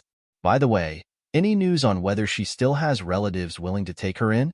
Sadly, no luck finding anyone so far. Need someone else to take over fostering?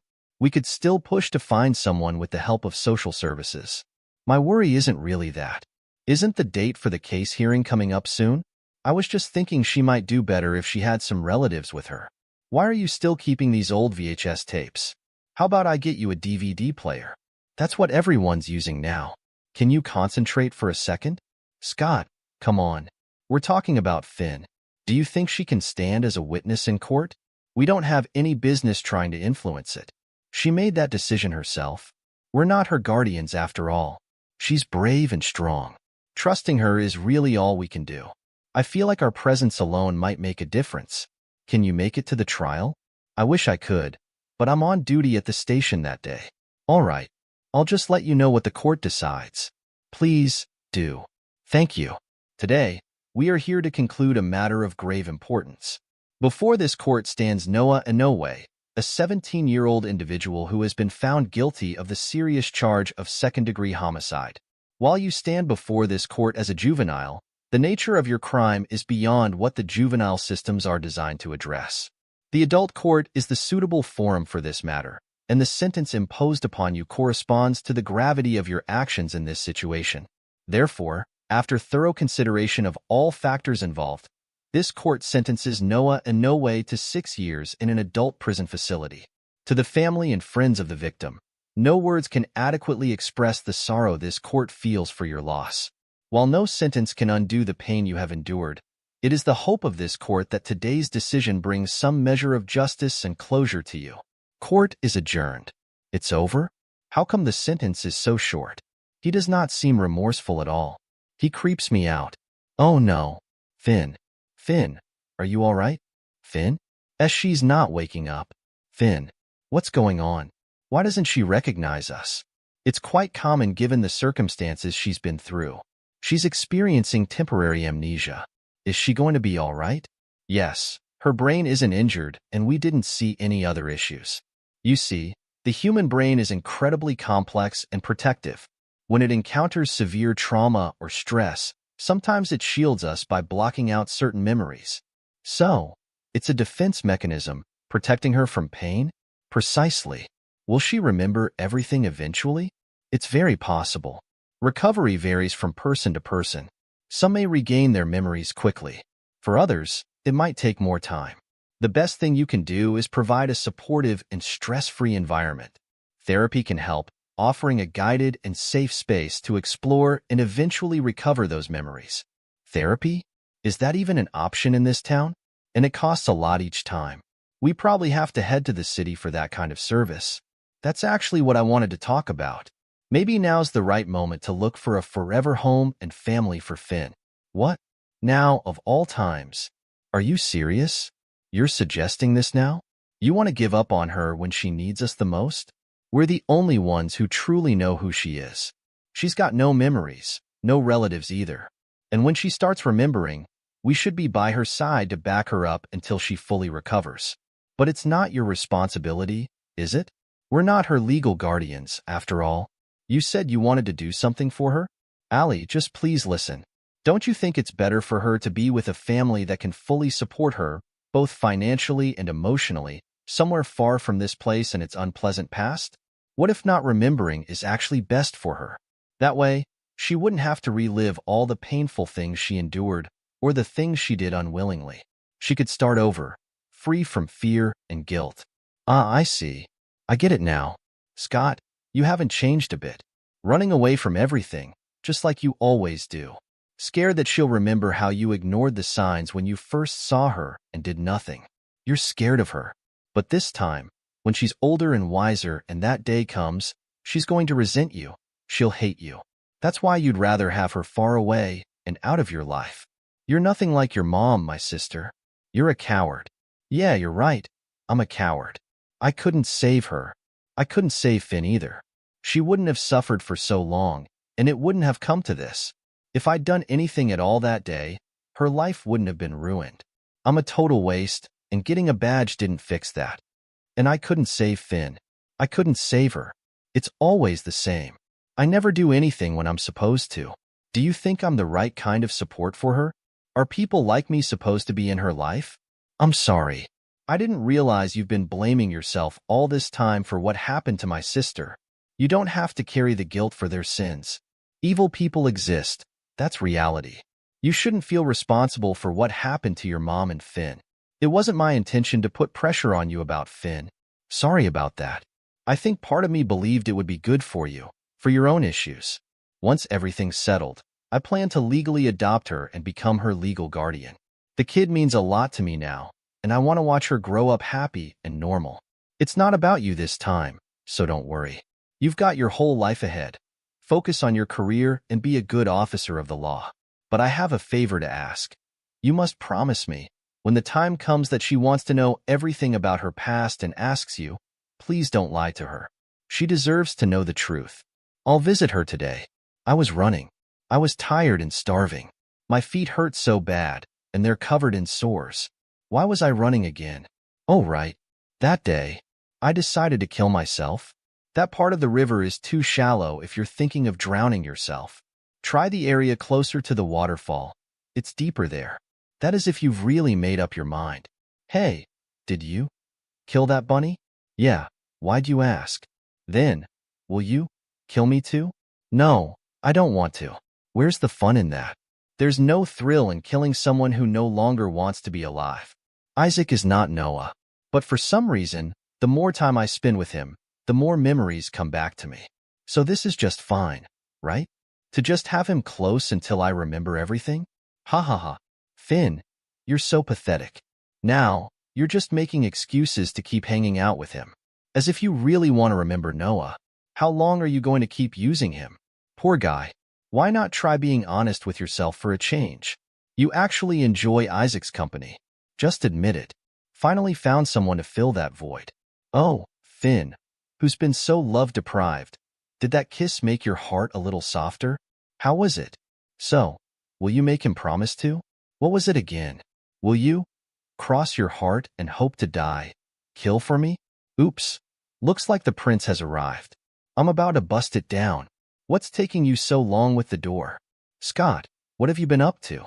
I haven't gotten any texts or calls from you in a while. You haven't visited the office either. I'm not used to it. You forgot about that? Just keeping my word about not bugging you. Didn't realize you meant zero contact. I thought it was just about the case. You got me worried. Well, I'm doing fine if that's what you came here to find out. All right, I'll take your word.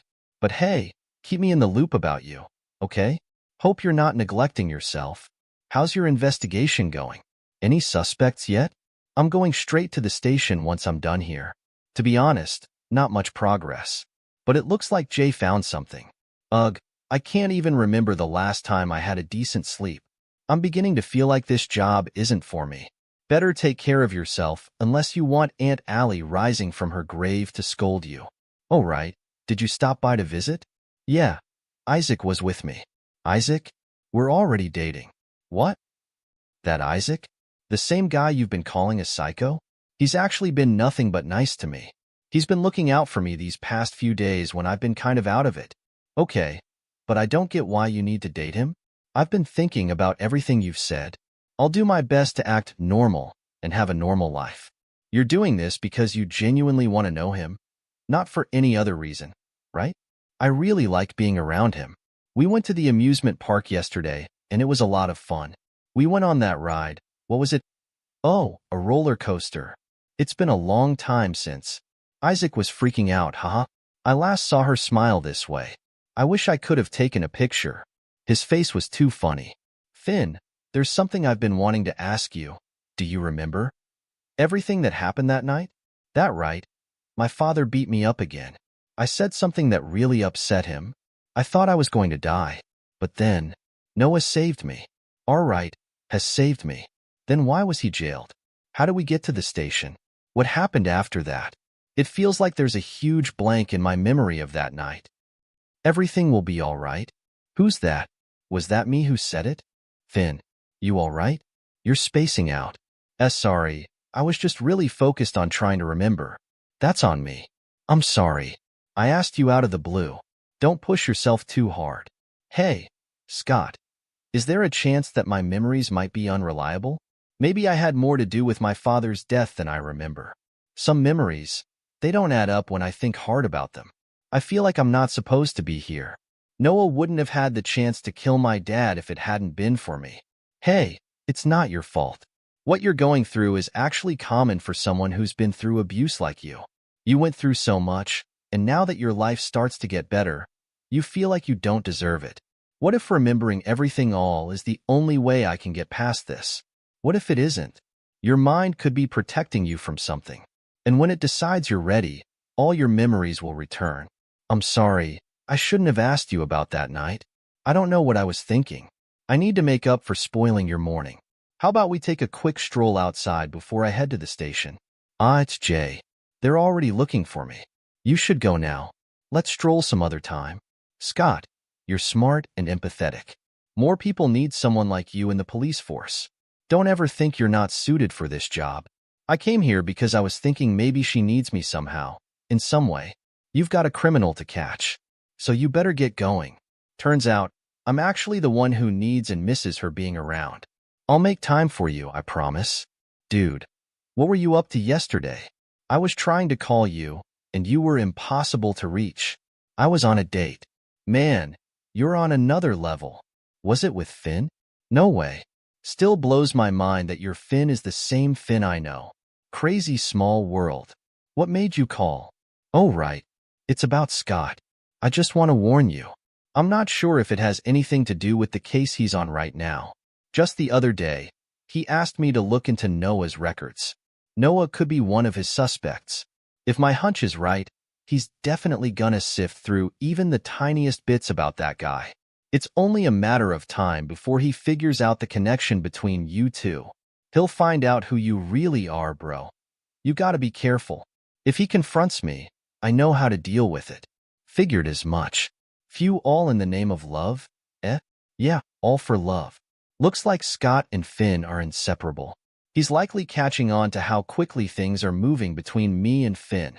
I still need to watch how I act around her.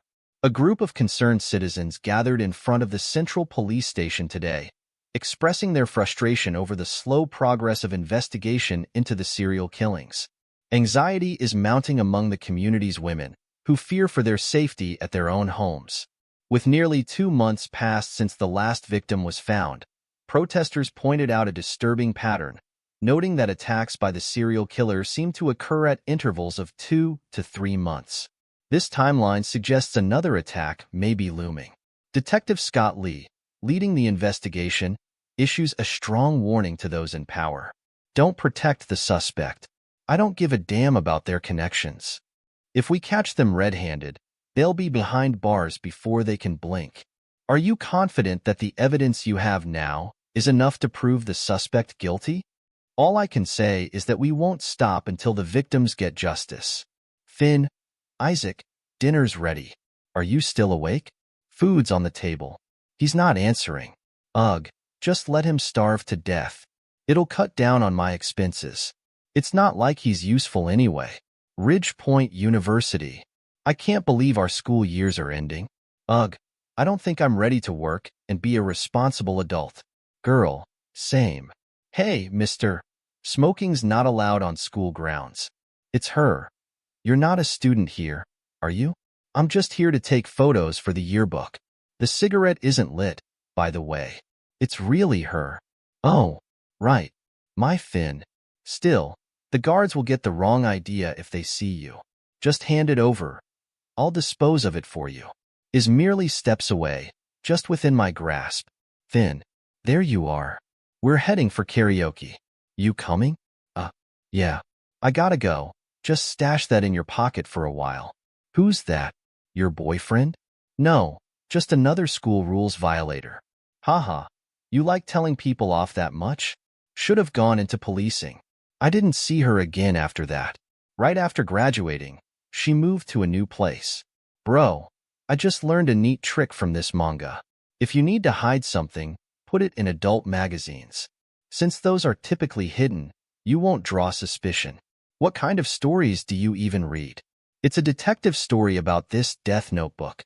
It's popular. You should give it a try. So, is the girl in the picture the Finn you're talking about?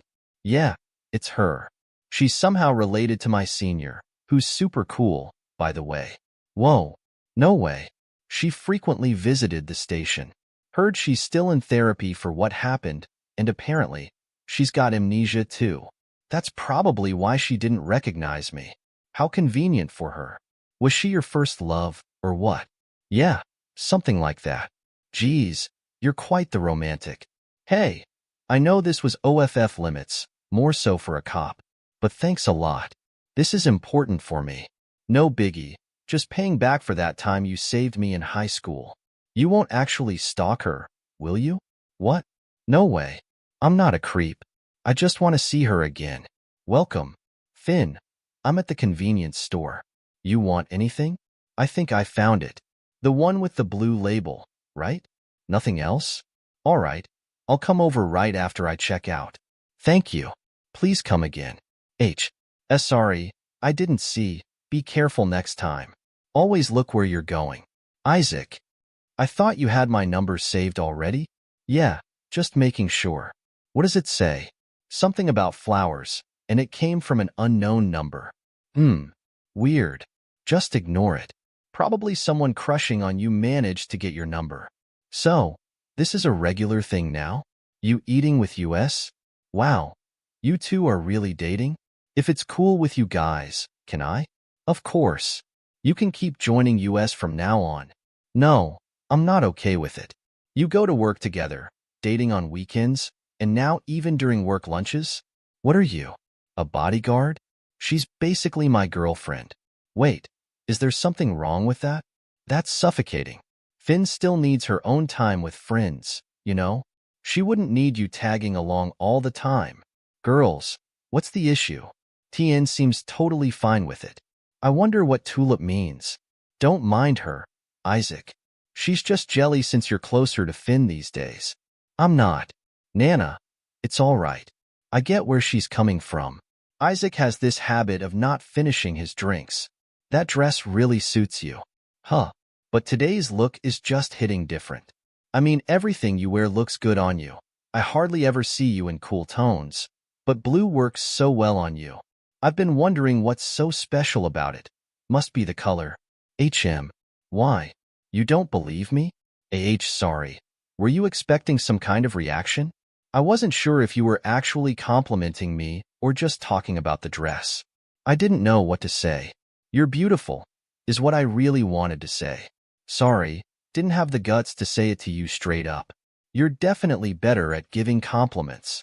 I guess blue is my favorite color from now on. Hey, sorry if I'm bothering you, but could I talk to Isaac for a bit? Right now? Does it have to be just the two of us? I need to head back to the office anyway. It's fine. I'll leave you two to talk. Okay, I'll swing by your table later. Finn, sorry, but I can't join you on the way home later. There's someone I have to meet after work. Actually, I was gonna tell you the same. Overtime so tall probably be stuck till the morning rush starts. Let me know when you get home. But take care, okay? Okay. Attention passengers, we are now approaching Station 5. Please gather your personal items and get ready to exit. The doors will be opening on the right. Noah? Ring. Ring. Ladies and gentlemen, we have now arrived at our destination. Thank you for traveling with us. We hope you have a pleasant day ahead. He's here. He came back for me. Someone, please save me. Finn, you all right? Why are you running? You're trembling. Hey, you're okay. I'm here now. My friend didn't show up, so I waited for you at the station instead. You sure you're okay? You seemed pretty freaked out earlier. Happens to me on occasion. Nothing new. I'm okay. That was just a random panic attack. Surely, something must have set it off, right? You know you can always open up to me if you need to talk about it. It's nothing. Don't worry about me. You know I can't help but do that. But okay, I'll stop nagging. Go inside and rest up. I'll come over right away. If you need anything, just text me. Isaac, wait. I know. You wish I'd open up more to you. I am sorry. Do you want to come inside? So, you called that unknown number earlier, and they were riding the same train? Looks like you might actually have a stalker this time. I'm sorry. I shouldn't have let you go home alone. No, it's all right. I might have just been paranoid earlier. I didn't actually confirm anything because I bolted out of the train. Could have just been timing, like someone else's phone went off right when I called. No, that couldn't be just a coincidence. Seriously, Finn? You never used to believe in stuff like that. There's still a serial killer on the loose, remember? You still need to be careful. It's best not to go anywhere alone, especially at night. I thought I was ready. My whole life, I've been preparing myself for the day we'd meet again. I know Noah will find me one day, but the mere thought that it could be him was enough to almost paralyze me in fear. That thought alone. What could he possibly do? Kill me? I don't even know why I'm terrified of him. Am I actually afraid of dying? Finn, who's Noah? Sorry, I've been rambling here. I haven't even told who he is. He's a childhood friend of mine. His name is Noah. The person I'm talking about, the one who killed my father. One day I ran into him in the woods, and since then I kept going back there to see him. I assumed we were friends. He was the first one I ever felt close to. I never had a friend before. I remember bits and pieces of what we used to do together, mostly just talking. Looking back, he probably wasn't even interested in my stories, but he listened anyway. But to me, that was everything. Watching her now is like replaying her testimony from that day in court. It was like some kind of solitude. I ended up choosing to be by his side all the time. Guess that's why I didn't pay attention to the signs that he was off. That same story, and look on her face, almost as if it's rehearsed. As if the trial day is being reenacted before my eyes. But why do you think he'd come back for you? Finn? Come, follow me. Where are we going? I'll show you something. Wait, have you been tracking the serial killings since the first victim? But that would mean you've linked all those murders before the cops even made it public. You realize what this means, right? You beat the detectives to it. Looks like you learned a lot from Scott. Well, I'm usually watching live news or documentaries. Saw it on the news by chance. Her murder. I noticed how strikingly similar we look. It reminded me so much of Noah. I mean, my look isn't exactly rare, but the way she was killed. When I saw Noah in the forest for the first time, he had just caught a rabbit. Hunting small animals was his hobby. He kills them. He enjoys it. And when you ask him about it, he lights up. Like he was happy that someone was interested in his hobby. He had a certain way he preferred to kill. He'd tie up both hands and feet. Then he'd cut their throats. Not too deep, just enough to damage the windpipe and cause severe bleeding. He enjoyed watching his victims fight for every last breath before they finally gave out. So you think Noah's the serial killer? And that he's doing this because of you? How can you be so sure with your memory not being reliable? But I can't help but worry about what if I'm right? I'm not. Do you know what that means? It means more people died because of me. And that's far worse than my own life being endangered. You're probably thinking I'm going crazy. Even Scott said it's a stretch. Sorry for inviting you here just to hear my nonsense. I didn't mean to waste your time. If he's picking victims that resemble you, he knows what you look like now. He's aware your hair currently goes down to mid-back. It means that he's always watching you. The fact that the murders happened in the city where you currently reside pretty much proves it. Why he's not coming at you or showing himself yet, that's the mystery. He's likely already got your address down. Isaac, do you believe me? Am I convinced that Noah's the serial killer? Hardly. Do I believe that someone's targeting you? Yeah. They're not touching you on my watch, and I don't care who they are. Did I say something wrong? Finn? Are you crying? I don't know. Tears just started falling. Don't look at me. Oh no. They won't stop. Why are you still here? I don't understand. Why won't you get tired of me? You're making me feel seen. This is all new to me. And it's confusing. What kind of question is that? Seriously? Can't you tell by now? I'm crazy about you. Nothing you do would ever push me away. I'll protect you no matter what happens to me. Should I head out and let you rest? This day has been a lot for you. No. Please stay a little longer. I'm sorry. Please. Don't hurt me. You know, if only you had actually taken some responsibility for what you did, things could have been so different. I could have actually liked you, and we could have had something normal, but you didn't. So now you're gonna live in this hell with me.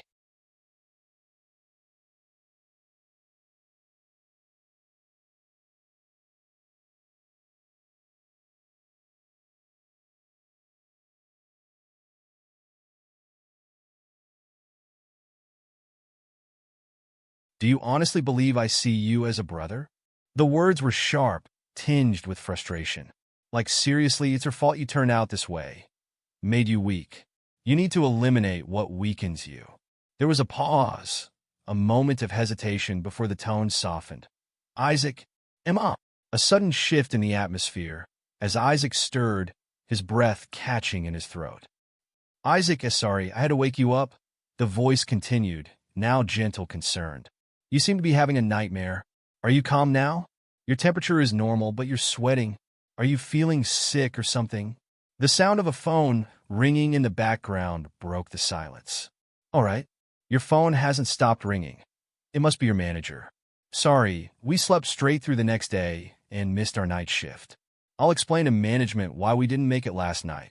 There was a brief silence, a sense of quiet consideration. Are you okay with takeout? Cooking's not really my thing. I'm down for whatever, but you don't really need to. All right, I'll get something from the new noodle place nearby. But then something shifted. A note of suspicion crept into the voice. Wait, pause. Why does it seem like you're in a rush? What do you mean? The response was immediate, defensive. Is there something else you'd rather do? How about starting the day by greeting each other? A feigned casualness, an attempt to steer the conversation back to normalcy. Good morning, Finn. How are you feeling? Did you sleep well? Why, yes, I slept pretty well. Thank you for staying over, came the hesitant reply. Anytime. Are you trying not to rock the boat now? Because you're not doing a great job, the voice pressed, still probing. No, Isaac, the reply was firm now. Actually, I'm trying to make it clear because, spoiler alert, I am pissed. Especially after you two ditched the shift last night. The tension in the air thickened, the earlier lightness forgotten. We did explain, right? Really sorry about the mess with your team's metrics. But the voice was unwavering, insistent. No, this isn't about the metrics, okay? I couldn't reach anyone, and it had me super worried. Remember, I'm more than just your manager. I'm also your friend. I'm sorry, manager. The words were filled with remorse. That won't happen again. It's all worked out now. You don't need to worry. You're safe, and that's all that matters. I'll see what I can do about your shift. Maybe we can request a morning schedule for you. Go inside and rest up. Hit me up if anyone bothers you again.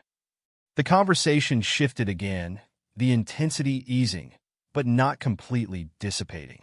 You're going somewhere else next, aren't you? Oh, can you tell? The tone was lighter, almost playful. Feels like you're in a rush. Just heading to the meetup that got canceled last time. I'm not two-timing, I promise. I wasn't thinking that at all. The reply was hurried, almost flustered. I'm inside. Take care. The finality in the words was palpable. All right, it's over with. But the calm was short-lived.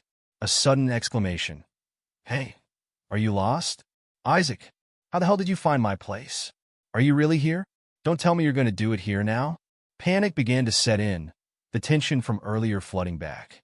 Here's the thing. I didn't sign up for this in the first place. Then why come here? The voice was demanding, desperate. You should leave now. Let's just talk about this back at the office. A final warning, the tone steely, unyielding. You better listen up. Whatever you're hoping to get from me, it's not happening. I'm not who you think I am. I'm not who you think I am, he said, his voice low and firm. Whatever you believe you know about me, that's all in the past. Yeah, fine, whatever. Just leave, all right? You're going to get me in trouble. A brief silence filled the air, thick with tension, until another voice broke through. Oh, looks like we got a guest. He might get cold out here. Why not let him in? The reply was sharp, dripping with sarcasm. What? Cat got your tongue? You look like you've been caught red-handed. Let me guess, she spun some tale of drama. And now you're here to play the knight in shining armor. Bad news for you. You're not the first one. This girl pulls that stunt all the time, just to get attention. Seriously, Eva, when are you going to give up? The mocking tone continued. So, are you two dating now, or what? I doubt it. With a challenge in his voice, the other man responded. What if we are? What are you going to do about it? The scene shifted as a phone rang, and someone picked up. Isaac, you can't come to work again? Why? Where are you? Hospital. Concern laced their words, and when they arrived, it only deepened. Oh, you're here. Thanks for coming. What happened to you? I know you have a lot of questions, but sit down and rest up first. Did you get into an accident? Oh no, your face. It's covered in bruises. Who did this to you? Did you get into a fight? The concern turned inward as the conversation shifted. How was your sleep, Finn? Did you get some good rest? What's wrong? Hey, are you mad? Why are you worried about me when you're the one who's hurt? You should be thinking about yourself. Your left hand is injured. How are you supposed to get anything done like that? I just wanted to make sure I didn't wake you when I called you to come over. You're not even telling me what happened. Then a confession. All right, everything, that meetup that got canceled. It was with Eva. I think you know her. She's your teammate. Actually, I lied. We did meet. We talked, but only for a bit. So I ended up waiting for you at the station. A question hung in the air. What did you talk about? She wanted me to kill someone for her. That's a weird thing to ask, right? Like you, she also got that impression of me. Seriously? Do I really give off the vibe that I could do such a thing? She asked me to get rid of her boyfriend. The guy's an abuser, and somehow, she thought the only way out was to have him killed. A moment of hesitation, then the truth. So, last night did you? No, Finn. Of course not. But after finding out her situation, there was no way I could just ignore it, right? I had to come up with something else. He's kind of a moron, honestly. I riled him up almost instantly. I let him land a few hits, so I'd have something to report to the police. I didn't expect him to pull out a cutter, though. He got me pretty bad before the cops got there. But hey, the worse off I got, the longer he's going to get locked up. It did the trick. Eva's finally free from that guy, without us having to cross that line. Ha! The laughter that followed was unsettling, prompting a worried response. How are you even laughing about this right now? Don't get the wrong idea. I'm not laughing because I think it's funny. I didn't mean to act so unhinged. You could have died there, and you're probably in so much pain. So why do you look so happy? With a hint of vulnerability, he answered, Maybe I am. I know this might sound strange, but I'm kind of happy seeing you worry. It's because you care about me, right? I'm probably getting ahead of myself, but I feel like now there's a better chance to make you genuinely fall for me. Disbelief tinged the final words. You're unbelievable. Promise me you won't get hurt like this again. I promise, came the quiet, sincere reply. The office buzzed with casual chatter as one of the employees leaned over to his colleague, eyebrows raised in surprise. So, he's not coming in today again? Can you believe Isaac got into a fight? And he actually ended up in the hospital too. Another co-worker, unimpressed, shrugged. Honestly, I can see it. He has that look, you know? Definitely seems like a troublemaker. A third voice chimed in, more empathetic. I don't know, he seems like a nice guy to me. Always smiling and friendly to everyone. The conversation took a slightly darker turn. Did you hear why he was fired from his last job? Rumor has it he had several disputes with his co-workers.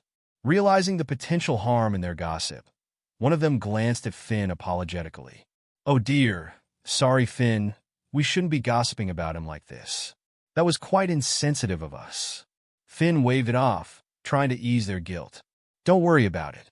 If we're really curious, we could always ask the manager. They used to be colleagues. The tone shifted to awkwardness as one of them remembered. Oh gosh, I feel terrible. I keep forgetting you two are dating now. Please pass on our apologies to Isaac for talking about him. Finn smiled faintly. I'm pretty sure he wouldn't mind. He'd probably just laugh it off when he hears about it. You both missed work the other day too, didn't you? Seriously, what's going on with you two? We're fine, really. No need to worry about us, Finn reassured. Another colleague, sensing Finn's discomfort, offered support. If you need to talk, we're here to listen, just so you know. The conversation shifted again, this time to a reflection on Finn's recent changes. You know, Finn has really changed since she started dating Isaac. Not counting the frequent lateness and absences, of course. She's lost that gloomy vibe and smiles so much more now, right? And she's not bringing up creepy stuff like she used to. Haha, another joked lightly. The mood lightened further as someone added, well, at least he's having a somewhat positive influence on you, Finn. Haha. But listen, I know you like to investigate things, but just this once avoid confronting Eva about this. It's best if you keep your distance from her. She's living a troubled life, surrounded by danger. You wouldn't want to get involved with someone like her. Finn's smile faded slightly, but she nodded. I'm leaving later today. I'll come pick you up from the office, so don't go home by yourself. The group noticed the time. Oh no, our break's almost over. We should head back quickly. You go on ahead, Finn said. I'll catch up after I fix my hair in the restroom. Sure, don't take too long. As they walked away, the sound of footsteps and taps echoed through the hall. Alone now, Finn was startled by an unexpected voice. It was always a mystery to me why you dressed so covered up all the time. Now it all makes sense. Finn turned, surprised by the directness. That's an interesting way to start a conversation. So, he actually told you about last night. Huh? That jerk. Why him? Of all people? I have nothing to say to you. Go ask your boyfriend if you really want to know. The tone turned more serious. He wants me to stay away from you. This has nothing to do with you. And I hold no grudge against you, Finn. But listen to me very carefully. Stay away from Isaac. It's for your own good. Don't end up like me. Save yourself. The weight of those words lingered as the scene shifted again. The workday was drawing to a close, and the manager's voice broke through the tension. All right, everyone who's done for the day can leave now. Those with tasks in their queue, please complete them so you can also head home. Yes, manager, came the collective response. A coworker turned to Finn, exasperated. Geez, go home already.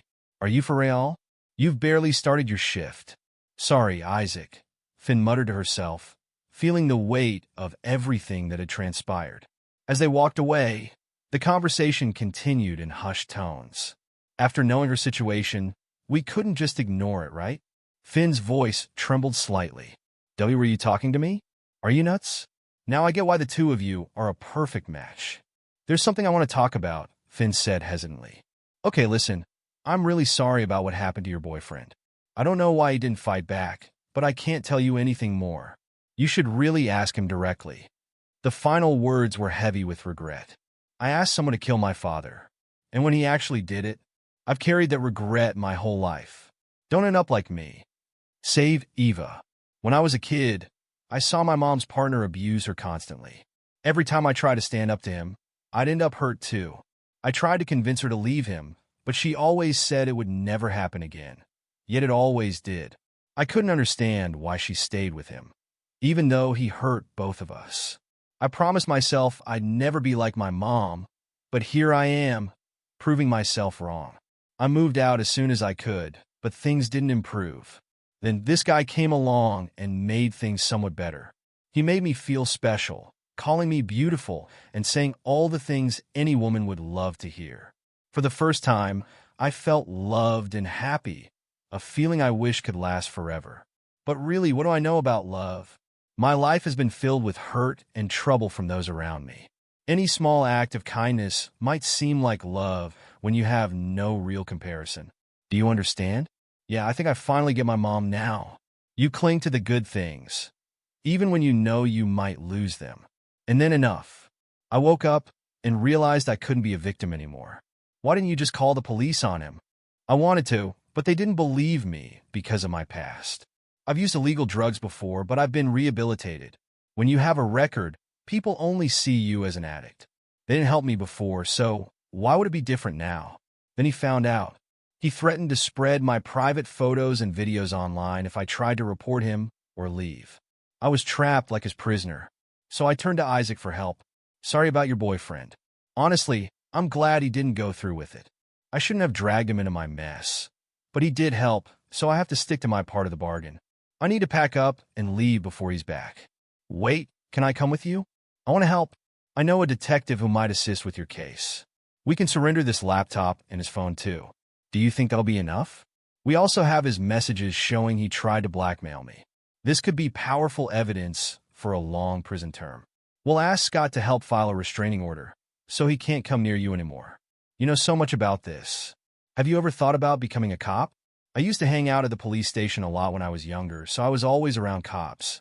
I learned a lot by sneaking through their files. Why are you helping me, Finn? After what I did to Isaac, I wonder how different things might have been if someone had helped me back then. What if my father had been killed? What would my life be like? Maybe normal? I could have had a new family and made many friends. But dwelling on what might have been is pointless, so... Finn, I'm sorry to ask this. I know it's a sensitive subject, but was your father killed? Bang, bang, bang. Eva, open the door. Why is it locked? That jerk is with you, isn't he? It's him. He's not supposed to be out yet, so why? Finn, quick. Go hide in the bathroom. I'll keep him busy. Stay there. It's safe to come out. What the hell? Why aren't you opening the door, you bitch? What's the matter? You thought I wouldn't make it out? Guess you're not so lucky. Locke, who's here? Were you threatened by him? Guess I was after all. Just shut up and get to the point. What do you want from me? Easy there. You're letting your mask slip. Where's that nice guy from work? I've got better things to do. Keep this up, and I'm out of here. Okay, listen up. I promise I won't mention anything to Finn about you. I'm even willing to resign and move somewhere else if that's what it takes. But you need to do one thing for me. Make sure it's done right without any slip-ups. Kill my boyfriend for me. Huh? Are you serious about this? I have a good reason for this, just so you know. That jerk is a monster. He's abusive and has completely ruined my life. I can't escape him unless he's gone for good. What the hell? This is unreal. I don't care what you think. I'm dead serious. If you don't follow through, I'll make sure Finn learns everything about your past. Suppose I am capable of killing, as you suggest. Why would you risk meeting me here alone in the middle of the night? If you're trying to scare me, don't bother.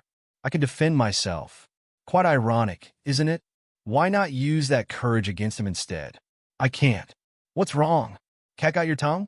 Just the sight of him, and I'm frozen with fear. I'm dating a psychopath. Do you have any idea what it was like in that tiny, filthy cell? It was unbearably hot, and the food was awful. I ended up in debt just to get bailed out. Where's your guy hiding, huh? How did you even meet that lunatic? That guy's a complete psychopath. Who in their right mind laughs while getting beaten up? He's crazy. Hey, coward, I know you're here. Show yourself, and let's finish this. You son of a bitch. Stop it. There's no one else here. Yeah, right? You expect me to believe that? I bet you were planning to run away together while I was in jail. There's nothing between us. He only said that to tick you off. Bullshit. Mark my words, if I see him, he's dead. Enough. We're the only ones here. Why's the bathroom door locked? Hey, come out. I'm losing patience here. Finn, why do you always have to be such a pain? Just wait. All right then. Guess I'll have to bust this door open. Get out. What did you just say? I said get out of my house. Leave now.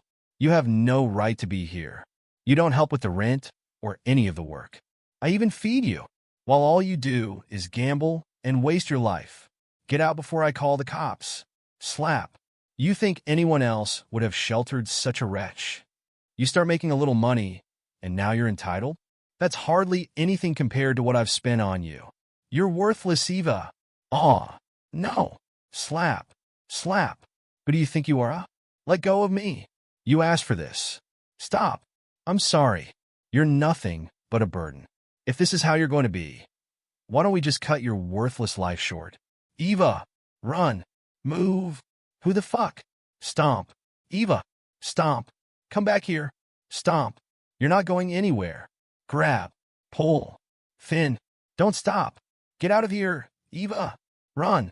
You have to keep running. I promise I'll come back. I'll get you. Get back here. Eva. Thanks to you, that bitch got away. Great. Now my head is killing me. Worse? Hey, I don't know what your deal is, but you're definitely going to pay for this. The room was in disarray, and the mess was overwhelming. Who's supposed to clean this up? He muttered, exasperated. That woman is really useless. He glanced at the battered figure before him. I guess she's been making a lot of new friends lately, huh? Don't look at me like that. Sorry for shoving you earlier, but you threw a bottle at me, so I guess we're even. He assessed the damage. You're not seriously hurt, are you? Can't you stand on your own? I didn't push you that hard, did I? With a bitter laugh, he continued. Eva just ditched you here. Can you believe that? Some friend, huh? That's just the kind of person she is. And now you've seen it for yourself. She probably won't come back. He leaned closer, his tone harsh. Don't believe a word she says. She probably told you some things about me, but trust me, I'm not a bad person. Don't fall for her stories. He paused, his voice tinged with blame. Do you see what happens when you don't listen? If you hadn't gone out without telling anyone, none of this would have happened. You only have yourself to blame. There was a trace of regret in his voice. I don't want to be like her, but sometimes it happens. She never listens, you know. Her life was a disaster before I came along. Now it's better, all thanks to me. But what did I get in return? She treated me badly, and her cheating got me thrown in jail. He added bitterly, this isn't the first time she's done this, you know? We're always fighting, and sometimes it gets physical when things heat up. I never wanted to hurt her, but she pushes me too far. He scrutinized the other person closely. No, Eva looks fine. There are no visible bruises or marks. You're careful to hurt her only in places usually covered up. You make sure she always dresses to hide the marks when she goes out. You keep her under your control forever. Your actions are inexcusable. You're a bad person, and that's all there is to it. His frustration grew. I can't stand people like you. Always sticking your noses where they don't belong. Let go, he demanded. No. You're a lot stronger than Eva, but it's the same. Maybe you need a lesson too. He threw a questioning glance. Did you get that flowers? They symbolize freedom. What? You bitch, he spat, the anger evident in his voice. He continued, stop. Fuck. Who is it this time, he growled. You psycho. You better have a death wish. Wait. How dare you lay your filthy hands on her? No one else touches my prey. He looked at the figure, recognizing him now. Was he older than I remember? You got off easy before. I had no reason to hurt you then. You'll wish you'd stayed in prison. No. Stop. You'll kill him. Isaac. No. Isaac, stop. Don't kill him. They'll take you away too. Tears streamed down his face. If you go away, it will be cold again. I don't want to feel cold again. Please. It's okay now. I'm not going anywhere. Do you genuinely believe this is a self-defense case? Well, the girl was only trying to defend herself, but her boyfriend intervened and assaulted the guy severely. It's like a crime scene in here. Tell me about it. I need to be updated. It's Detective Scott Lee. What's a detective doing here? I'm dating a psychopath. Is this really necessary? I've already given the police all the details. Don't worry. I'm not here to investigate or take charge. You don't need to answer all my questions. I just want to understand what happened to Finn and why she was at your house. Oh, you're the detective Finn mentioned. So, she's already spoken about me? I'm sorry. This is all my fault. Finn was trying to collect evidence of my boyfriend's abuse to make sure he gets sentenced. She said she went through something similar with her father, so she came over to help, along with her boyfriend, Isaac. She helped me, but she got hurt because of me. You must be really concerned about her. I'm so sorry. Finn's got a lot of people looking out for her. She's really lucky. I wish I had someone who cared about me like that too. I envy her. You have someone now. Finn is probably eager to know if you're okay. I'm heading to the hospital to check on her. She'll be relieved to know you're fine. Want to come with me? Did you really have to involve Finn in this? Who knows what else that bastard would have done if I hadn't arrived in time. Luckily, the hospital is close by. I swear, I didn't intend for her to get involved. I'm sorry. I'm so sorry. You better be. None of this would have happened if you weren't so weak. It's all on you. That worthless scumbag boyfriend of yours is going to rot in jail this time. And you need to stick to the deal and stay away from Finn for good. I'm sorry, sir, but I don't think I can see her. Please tell her I'm really grateful for having met her. Once the test results come in, we'll let you know. In the meantime, you can go home and rest. The officers said you're free to go. Thank you. Are you her guardian, Scott? Were you planning to tell me this, or is it just another thing on the long list of stuff you never share with me? Did you come all this way just to lecture me? I don't understand, Finn. Why is it so hard for you to rely on me for these things? You could have called me before doing anything. Okay, sorry if I'm raising my voice. I know you struggle with opening up, but it's different when you're putting yourself in danger. It felt like I was reliving a nightmare. When I found out about what she was going through, I felt responsible. I needed to do something to help. Maybe I hoped that by doing so, I could ease my own guilt, at least a little. When he pinned me down, it felt like a recurring nightmare. But this time I fought back with everything I had, and it felt good. Really good. But then I got scared because the feeling was disturbingly familiar, like it wasn't the first time. My flashbacks were slightly different. Am I remembering things wrong? Am I a fraud? I can't tell what's true anymore. It's all right. You acted because you knew it was the right thing to do. I'm really proud of you. But promise me you won't be so reckless next time. I'm here. Sorry it took so long. The police were asking too many questions. Oh, you're finally here. Get ready. I'll give you both a ride home. Sir, please keep a close watch on Mist. Why? Is there something I should be concerned about? It's Isaac. I already told Finn to be cautious around him, but I think it's too late now. Isaac? Aren't you friends with him? Didn't you say he helped you too? You saw what he did, right? You know what he's capable of. If you're skeptical, you can look it up. You can run a background check. You guys have access to that information. I've known Isaac since high school. His real name was Yo. Senior Honor. How can I assist you this time? Do a background check on Isaac Inoue. There we go. It's done. That haircut really suits you. Wow. They look like real siblings now, almost like twins. What do you mean? They actually are siblings. Well, not biologically, but you get my point. Noah is my husband's son, and legally he's mine now. I treat him like my own. All right, everyone, let's focus on the camera. 3, 2, snap. Okay, no eating until we've prayed together. Why can't you ever listen? I'm on my wit's end with you. We need to be grateful for what we receive. That's what God wants. You know it's a sin to ignore his commands. You don't even try to repent or seek forgiveness. Oh my God, we're cursed. This is all your fault. My husband was taken from me because of you, and now you'll be the reason we never make it to heaven. You refuse to pray, go to church, or we'll never be together.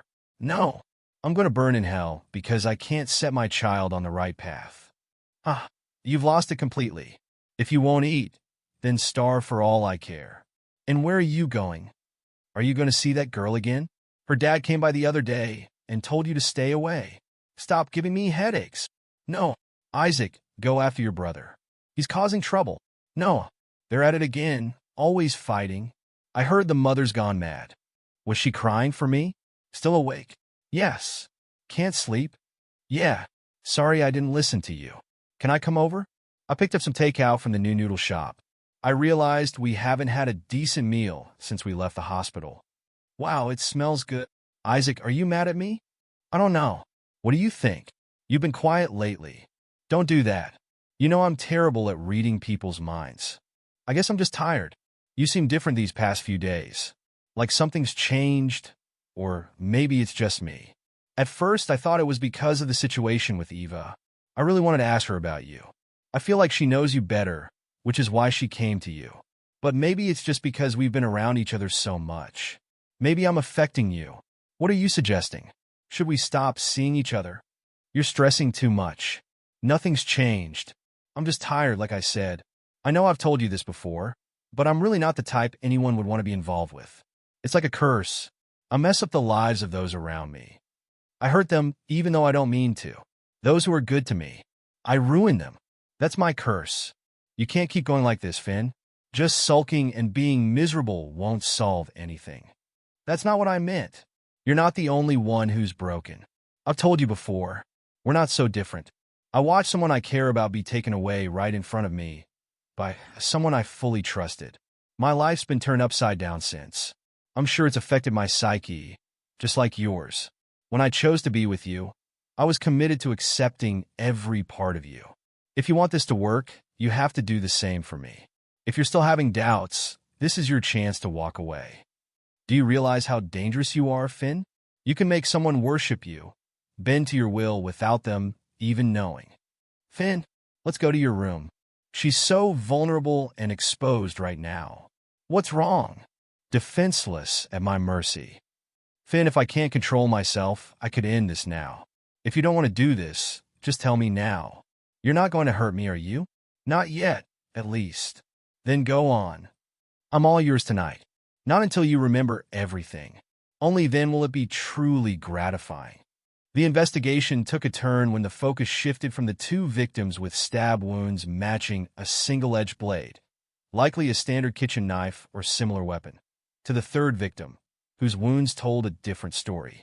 The first two victims had deep, clean cuts with noticeable tearing as the knife was withdrawn. But the third victim's injuries were symmetrical and precise, suggesting a different weapon altogether. This discrepancy led to the possibility of two killers being involved. The shift in the method for the third murder indicates it might not all be the work of one individual. Could the two killers be connected in some way? Despite the importance of this discovery, the reaction was subdued. The investigator, who had seemingly spent a sleepless night waiting for a call, was told to pretend to be more enthusiastic. The call could be related to the case, especially considering recent developments with Finn and the request to clear his possible charges. Caution was advised. Being preoccupied with other matters could risk removal from the case. The focus then turned to a fruitless search for old records at local flower shops. With so many flower businesses in the area, finding an order record seemed like a long shot, if it even existed. It became clear that the murderer had no personal connection to any of the victims, a common trait among serial killers who target strangers to avoid being traced through personal connections. The victims, who lived in widely scattered districts, made it difficult to predict the killer's next move. Questions arose about how the killer identified his victims. Did he wander the city, seeking those who fit his criteria? Predictability made for an easier target, like those who target prostitutes due to their known locations, or those who stalk people frequenting the same places. The pattern was evident. All three victims used the train regularly, sharing similar schedules and times. Was it possible that the killer was a regular commuter or someone pretending to be one? Serial killers often blend in, making it less suspicious to ride and disembark at the same stops as their victims. The possibility of reviewing extended CCTV footage before the victims' deaths was considered. Even if a suspicious individual was spotted, it might only appear circumstantial. However, the districts where the victims lived were along the metro railway routes, which could be worth investigating further. The investigator, reflecting on the missed opportunity due to being sidetracked by a false lead, noted an old social media post from the third victim mourning a TacTac influencer who died on the same day. The third victim had a TacTac account under a different username, with a pattern of regular vlogging. This new lead provided a crucial connection. The scene shifted to a more personal moment with Finn. The phone rang, interrupting the moment. A manager's message offered a 3-day leave, requiring medical certificates and a police report upon return. This gesture was appreciated, providing some relief and time to recover. The conversation turned to personal well-being and future plans. Questions about physical pain led to an awkward yet affectionate exchange about bruises and falls. The conversation then moved to discussing how to spend the upcoming days, revealing a desire to explore new activities or hobbies. Amidst the mundane of daily life, There was a deeper reflection on the nature of relationships and the impact of love and care.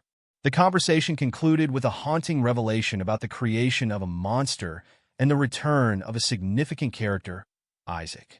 The narrative hinted at a past filled with abandonment and despair, leading to a dark purpose and a final confrontation.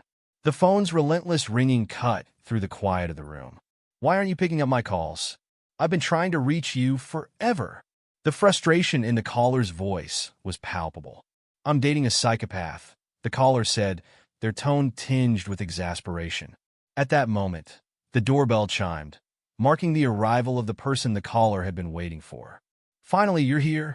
I've been waiting forever." "Were you actually waiting for me?"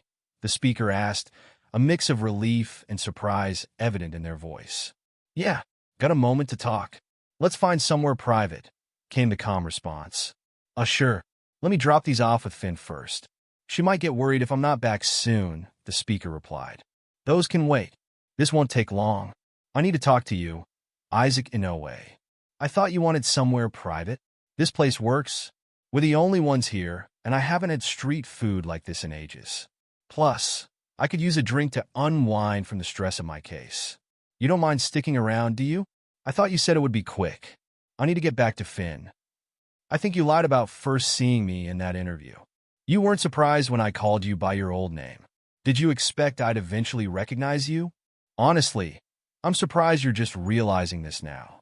What took you so long, detective? Cut me some slack. I don't even remember seeing you back then.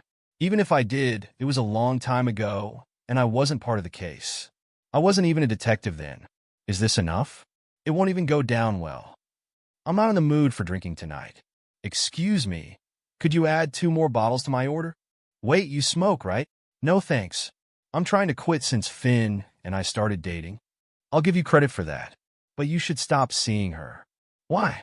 I don't think she'd want that. I don't believe you met her by chance and liked her enough to start dating. What are your intentions? What do you want from her? You think we can't be together because of our past? That seems unfair. Cut the crap. Who would want to date someone involved in their mother's murder? She doesn't remember anything about my mother's death. And that oblivion saved her life. I know you're a victim too and have had a hard time, but you don't know how long it's been. Despite all the therapy, the person who passed away harmed themselves. And now she's gone. She blamed herself, stopped eating or going out, and avoided people. She shut herself away, afraid of losing anyone else. But despite everything, she decided to move on and live normally. She worked hard to get where she is now. I wanted to protect that peace and keep her away from her past. Whatever your reason, you're just delaying her healing. If I'm right, Noah is either sending Finn a message or using the murders to help her remember. He can't get close because of the restraining order. It's clear he didn't intend to hide the bodies.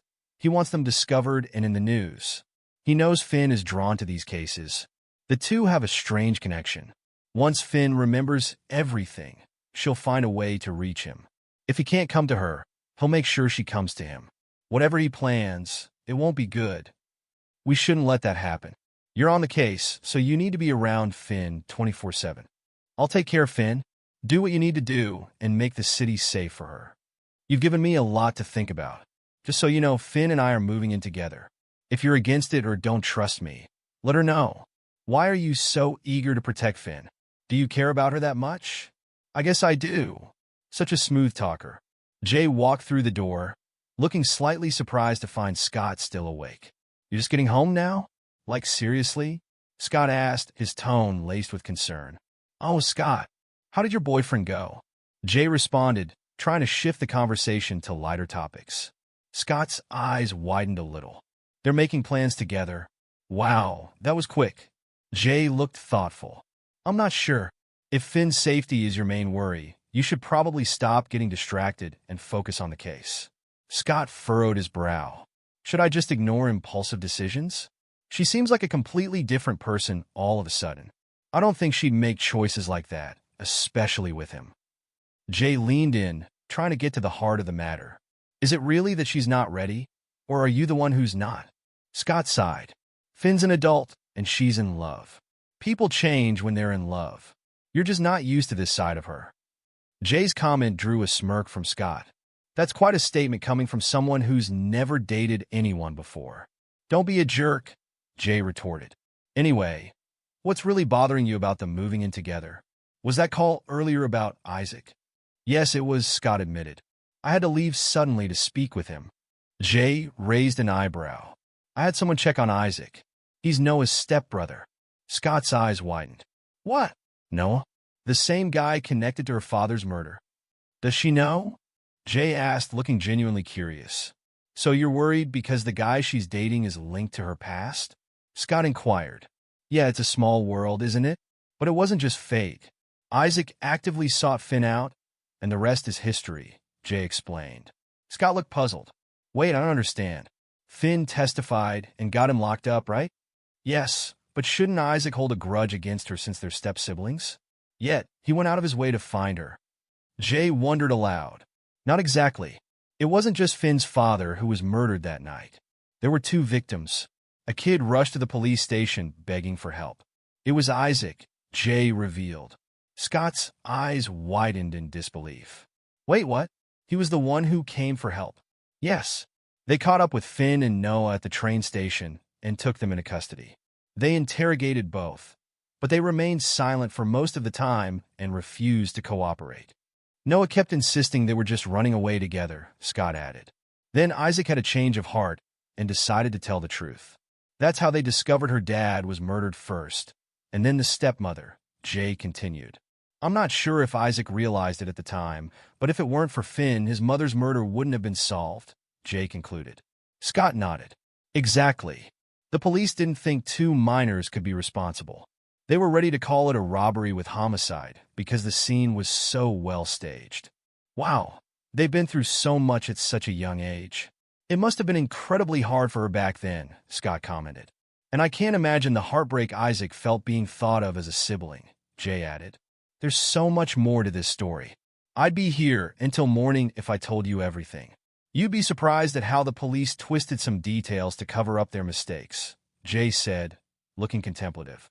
I'd be more shocked if nothing shady happened. There's definitely some negligence on their part, Scott replied. Yeah, Jay agreed. Oh, what if Isaac knew what Finn did for him and has admired her ever since? It's like something out of a Korean drama. Scott mused. Your romantic side doesn't quite fit with your image as a detective, Jay teased. I can't think of any other reason he'd look for her. He just wants to protect her, Scott said. You're right. I think you might be onto something. Finn mentioned it back then, but I doubt she still remembers, Jay agreed. Scott's expression grew serious. You don't have to testify against her, right? Why do you feel the need to testify against her now? The last thing this world needs is another monster, Jay questioned. I understand what she meant back then. I thought she was talking about Noah, Scott admitted. It wasn't until I became a detective and handled various cases that I finally understood. She might have meant Isaac, Jay explained.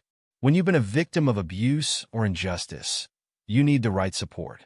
You can try your hardest to move on and get on track, but for some, that choice isn't an option, Jay said thoughtfully. From the cases I've seen, many victims and criminals were once victims of abuse or societal neglect. It's a vicious cycle where they become either victimized or turn into their abusers as a means of coping, Jay reflected. So now I wonder if Isaac truly saved him that day. Jay pondered aloud. Scott clenched his jaw. That bastard. He finally decided to show up? Huh? The nerve to just appear out of the blue. What reaction is he hoping for? It's definitely him. I'll never forget that bastard's face. Does he really think I wouldn't recognize him? Nah. He showed up because he knows I would. That's just the kind of asshole he is, Scott said with a grim expression. Is he threatened that I'm getting too close to his precious little princess? Trying to intimidate me while hiding in plain sight? Is he planning to show up to Finn soon? Scott speculated. Not likely. If getting Finn was his goal, he would have done it already. Everything he does is clean and precise. It's why he went to such lengths to mislead the police when he killed my mother, Scott said. If anything happens to Finn, he'll be instantly tied to the case because of the specific MO and the restraining order, Scott added. He's been very cautious with his crimes to avoid suspicion. He's kept his record clean for so long that he's off probation. He's not stupid enough to mess it up now. He's got it all figured out, Scott concluded. I was too eager before, but this is actually too soon. Finn hasn't remembered everything yet, and I need to make sure I'm not under suspicion by that detective. No way I'm going to be that asshole's scapegoat, Scott resolved. For now, I'll play along with whatever game he's trying to play, Scott said, a hint of determination in his voice. As Scott turned his attention back to Isaac, he said, Isaac, what took you so long? Isaac, looking slightly flustered, replied, Sorry, I bumped into someone I know on my way back. I should have texted you. It's okay. I'm just glad you're safe. I didn't get to finish what I was cooking. Are you hungry? We still have plenty of time, Scott offered. Isaac smiled. Not much, just took a shower. You smell nice. I thought you wouldn't come back, Scott said, a touch of relief in his voice. Isaac looked apologetic. Sorry, did I scare you? A bit. It felt helpless just sitting there, worrying if something bad happened to you, Scott admitted. If you were so worried, why didn't you come out to look for me? Isaac asked, genuinely curious. Remember, you told me not to go anywhere in case something happened. You promised you'd be back, Scott reminded him. Right, I did. Good girl. Everything I do is to keep us safe. Whatever you say, I'll protect you, Isaac said, wrapping an arm around Scott. Can you promise me that you'll always choose me, no matter what? Scott asked softly.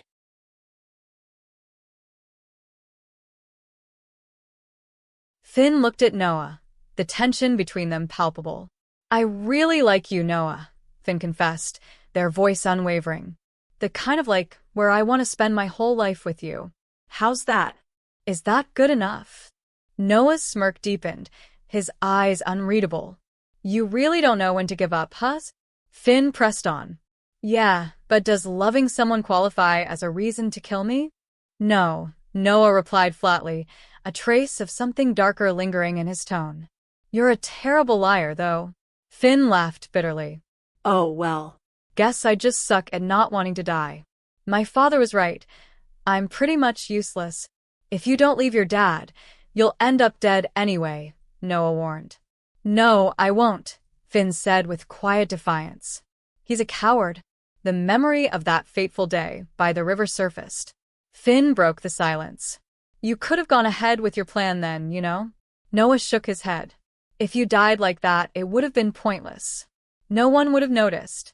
At least if you're murdered, people will talk. You'd be in the papers, on the news, a lasting proof that you existed. There was an odd calmness in Noah's perspective on death. To him, it was art, a raw, desperate beauty in those final moments where life clung to its last thread. And, strangely, Finn found solace in Noah's morbid musings. Noah, you're a god to me, Finn admitted. Noah's cold gaze softened briefly. You must live, Finn. Be free. Find purpose. Travel. Feel every emotion and cherish people and things. Only then will you understand life's worth. And I, as promised, will have the pleasure of ending it all for you, in the most exquisite way imaginable. Noah's voice echoed in Finn's mind. Was this Noah's influence or their own thoughts? His philosophies shaped Finn's reality, forming an almost divine bond. But Noah's words carried a warning: live or perish. Isaac's presence was unsettling. He mimicked Noah with eerie precision, from his mannerisms to his calculated violence. Yet, unlike Noah, there was a trace of humanity in Isaac's eyes, hesitation and emotion that Noah never possessed. Isaac, however, had his secrets. Finn knew Isaac had a purpose tied to Noah. Revenge? Obsession? It didn't matter. Finn had their own goal: to end this cycle of manipulation and killings. Isaac was a Noah, no matter how perfectly he copied him. And Finn would use that knowledge to survive. With a final resolve, Finn stepped out, ignoring the risks. As they walked, they murmured to themselves, I just have to fake it a little longer, just until Noah shows up. Then this ends. Finn's gaze fell on a tulip display. Flowers have meanings, you know, they said softly, their voice laced with both melancholy and determination. Scott sighed as he looked around, shaking his head. Geez, we searched everywhere and the flower shop was right by the station this whole time. As he stepped inside, the scent of fresh flowers greeted him. A cheerful shopkeeper looked up from arranging bouquets. Hello, sir. Flowers for your wife. Scott chuckled. No, I'm not married. Actually, I'm here for something else. My name's Scott. I'm a detective. Do you own this shop? The young man hesitated, shifting nervously. And no, I just work here. I'm new, and, we just relocated to this area. Scott nodded, his tone casual but probing. I see. So the shop only recently opened here? Yeah, the man replied, fidgeting. From what I know, this place moves around a lot. Really? Do you know where it's been before? Scott asked, leaning slightly forward. And do you have access to order records from over 2 months ago? The worker shook his head apologetically. Sorry, I've only been here a month. The owner handles all that. Is the owner around? Can I speak to him? He's out right now, but he should be back soon. You can wait if you'd like, the man stammered, then quickly added. I swear I'm not covering for him or anything. Scott raised an eyebrow. You've been helpful so far. Why would I suspect you of anything? The man bit his lip. I don't know, sir. Did my boss do something? Scott stayed silent, his sharp gaze making the man squirm. After a pause, the worker continued. To be honest, there's something odd about him. Another guy came in earlier, asking about him, too. Funny thing, it was the same guy who visited when we were by the amusement park. Scott perked up. What happened back then? Well, the worker hesitated. My boss gave me a strange request. He said a woman with brown hair, brown eyes, wearing a white dress, and holding a teddy bear would visit. He told me to give her tulips for free. Did she show up? Scott asked, his curiosity piqued. She did, but she wasn't alone. She came with a guy, probably her boyfriend. So I made an excuse, saying the tulips were being thrown out. The worker leaned closer, lowering his voice. Honestly, my guess? My boss and that woman are having an affair. Crazy, right? Scott's expression darkened. This guy who came earlier, does he have blue hair? The man nodded quickly. Yeah. Blue hair, blue eyes, tall and, kind of handsome. Wait, do you know him? Did he hire you, or something? Scott's jaw tightened. That's definitely Isaac, he thought grimly. What's he up to now? The shopkeeper continued, oblivious to Scott's tension. You know, tulips in that color aren't very common. Flowers have meanings, you know? Giving someone tulips is a simple way to express how you feel. Scott muttered under his breath, half distracted. Interesting. I wonder what those tulips really mean. The shopkeeper smiled, oblivious. Tulips generally mean perfect and deep love, but their meaning can vary depending on the color. Some meanings even have historical significance. Scott offered a tight-lipped smile. That's insightful. Maybe putting meaning into things is more important than I thought. The shopkeeper chuckled. Or a great marketing strategy, huh? Scott gave a non-committal nod, but his thoughts were far away. What are you playing at, Isaac? And what's the connection to those tulips? Finn tried to muster a smile as the florist spoke enthusiastically. It's fascinating. I'd love to learn more about it. My shop is just around the corner. Feel free to visit anytime. He nodded politely. All right, Mr. Florist. Nice meeting you. I'm Finn. The florist gave a warm smile. Nice meeting you too. Name's Dale. Finn's chest tightened as he took the flowers he'd ordered. His heart raced, and a sick feeling churned in his stomach. I couldn't recognize him as Noah from his face alone, he thought, his mind whirling. But those eyes, his eye color matches. My memory's still hazy, but it's the same. His gaze lingered on Dale's hands. The scars on his palms confirmed his suspicion. Finn remembered that night vividly, how Noah's violent stabbing had caused the knife's handle to break, and his hands had slipped onto the blade. The bleeding was frantic, and they'd done everything to hide the injury. He even straight up said he's left-handed. Was that a test? Finn wondered. Or maybe he's pretending to be someone else, a new identity. That would explain why he's bold enough to approach me in public, even with a restraining order. But then his thoughts shifted. No, I might be jumping to conclusions. The flower thing can't be a coincidence, though. I need to investigate first. Fear crept over him, an old, Familiar dread he hadn't felt in years. It was suffocating, pressing down on his chest like physical pain. What's wrong with me? Finn thought bitterly. I wanted this. I wanted to see him again. A voice jolted him back to reality. Finn. Are you okay? What are you doing here? It was Isaac. His presence, like always, calmed Finn's nerves. I just twisted my ankle, Finn lied, forcing a shaky smile.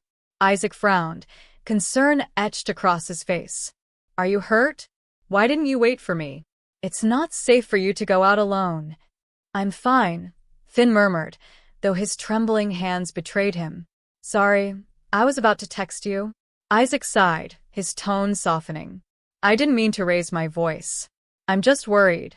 Where were you headed? Let me go with you. To Scott's house, Finn admitted.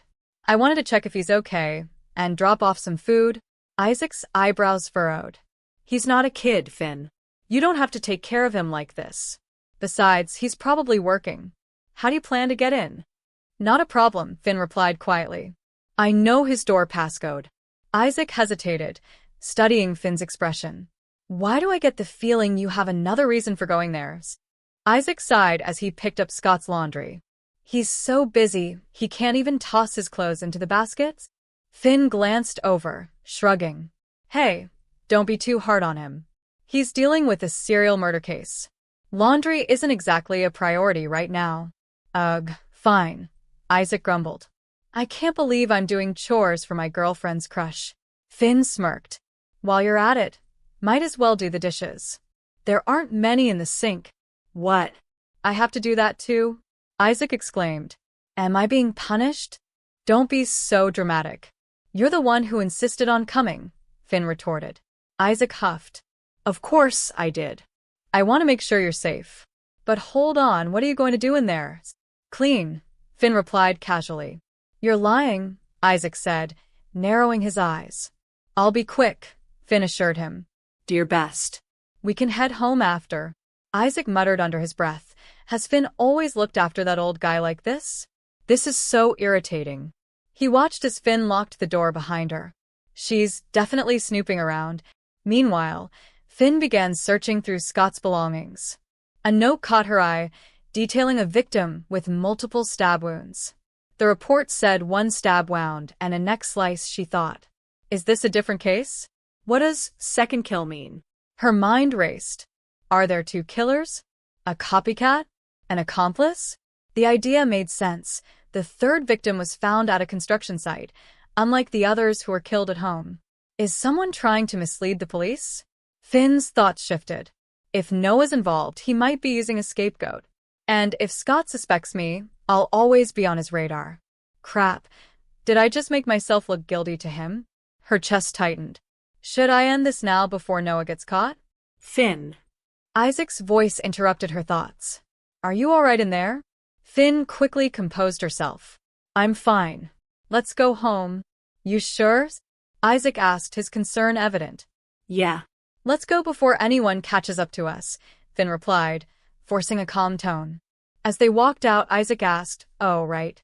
Weren't you picking up the police report? Did you get it? Yeah, Finn said. I left it at your apartment before I went looking for you. Isaac nodded. All right, let's head back.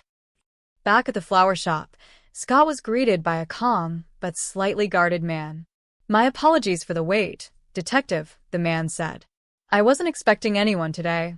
No worries, Scott replied. I didn't plan to visit this shop specifically. I'm just wandering around looking at flower shops. So, you're the owners? That's right. My name's Dale. How can I be of service, detectives? Scott gave a small nod. I hope I'm not interrupting your business. I just have a few questions. Dale gestured around. Not at all. We're closing up anyway. I'm just tidying, so feel free to ask. I'll answer as best I can. Appreciate it, Scott said. I won't waste your time. I'm looking into a series of murders. You've probably seen it on the news. Dale's expression didn't falter. Right. I've heard about it. Sorry, though, I don't watch the news often.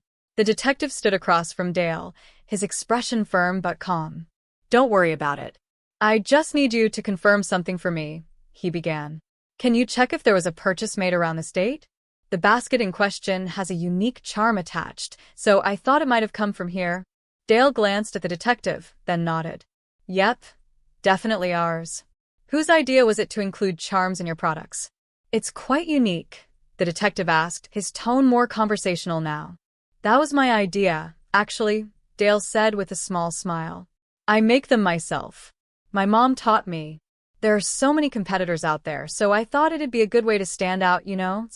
Do you guys offer delivery? We used to, Dale explained. But now we only accept pickup since we recently moved. The detective's face grew more serious. The girl in the video, the latest victim of the serial killings, do you recognize her? Can you find the purchase record for that basket? Dale hesitated. I can help in any way I can, but for this case, I'm sure we don't have a record. You're sure? Yeah, Dale paused, his voice dropping. Because I'm the one who sent those flowers to her. Later that evening, Isaac noticed Finn seemed unusually quiet. Are you going to be okay? You suddenly seem a bit down. Would you like me to stay over again tonight? Finn gave him a tired smile. Oh, don't worry about me. I'm just tired. I kind of want some alone time tonight. Is that okay? Of course, Isaac replied, though he couldn't hide his concern. Just make sure you get some good rest. Good night. I'll see you tomorrow. As he left, Isaac muttered to himself, geez, what's wrong with her all of a sudden? I'm not sure if she's mad at me, or if it's just, you know, that time of the month. Girlfriends are so complicated. Meanwhile, Finn was typing a message. Hey, Scott. You might scold me for trespassing again, but I'm just coming over to leave you some lunch. Are you on your way now? Scott responded almost immediately. Yeah, but I won't go if you're not okay with it. Finn's mind wandered to a memory. Scott's voice echoed in her head. Hey, remember when you were pushing to join the investigation on the Cold Lake murders?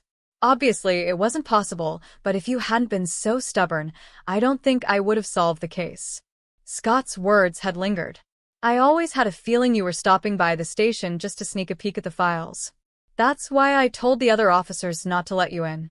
So, you started coming to my house instead, when I wasn't around. The memory shifted to a specific moment. That file wasn't even supposed to be sent to my email.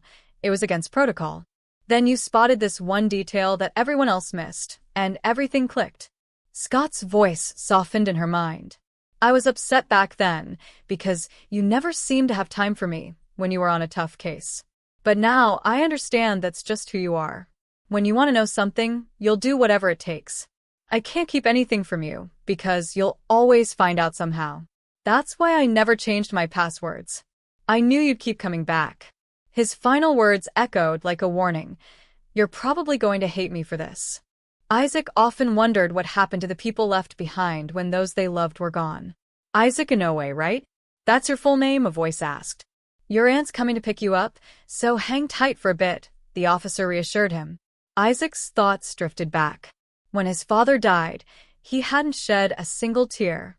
Yet, he vividly remembered Isaac crying for his mother, the same mother Noah had once claimed was abusive and mad. A memory surfaced. Oh my God! Did your father do this? Noah, call the police. Don't be scared, sweetie. Everything's going to be all right. A woman's voice had soothed him. But it hadn't been all right. Isaac had scoured the internet countless times, searching for anything about his father's murder, but there was nothing. No trial had been held for his father. Instead, the trial he'd testified in was for Isaac's mother's murder. He had become a witness against Noah, realizing too late that Noah had lied about everything. He'd mixed Isaac up with Noah in his memories. Noah, who had acted like an abused son wandering in the woods, a classic ploy to gain trust. He'd never mentioned having a stepbrother. Isaac remembered the courtroom. You did see him with bruises and scratches, correct? The prosecutor had pressed. But they were from hunting, Isaac had stammered. But he did say his stepmother was hurting him, didn't he? I don't recall. You don't recall? But you mentioned that during interrogation. Objection, Your Honor. The prosecution is leading the witness. Overruled. Miss Lewis, during the interrogation you stated Noah was being abused by his mother. Is that correct? Yes. she had admitted reluctantly. Because of Isaac's testimony, Noah had received a lighter sentence. The weight of guilt bore heavily on Isaac. How do you live with knowing you've caused someone else pain? Does Noah resent me? If I apologized, would it even matter? But deeper questions loomed. What if he finds out that I remember everything? How will I face him? Isaac stayed close to him, not because of the lie he told himself that he wanted to remember everything, but because he felt better when Isaac was around. It wasn't a feeling he experienced often, not since Noah. Isaac reminded him of Noah, or at least the version of Noah he wished had existed, the one who truly cared for him. But it was selfish to wish for such a thing. Whatever this is between us, it probably isn't real, built on lies. Still, I want to believe that some of it is. Isaac, there's something I need to tell you. Sure. Just keep still, Isaac whispered. Let's stay like this a bit longer. Okay, he agreed softly. Let's talk about it another time. Later, Isaac recalled a conversation at the shop. You sent her flowers? What are you, her admirer or something? Someone had teased. Oh, no, he had replied quickly. As compensation. My last helper messed up her order. Geez, how do you mess up such simple instructions? I am really sorry, ma'am, the helper had stammered. Dumb or what? The girl kept going on about posting a review online, even though we refunded her. Isaac couldn't shake the uneasy feeling that lingered. He explained, I had to think of something to make it up to her. I got her address and had my helper deliver the flowers.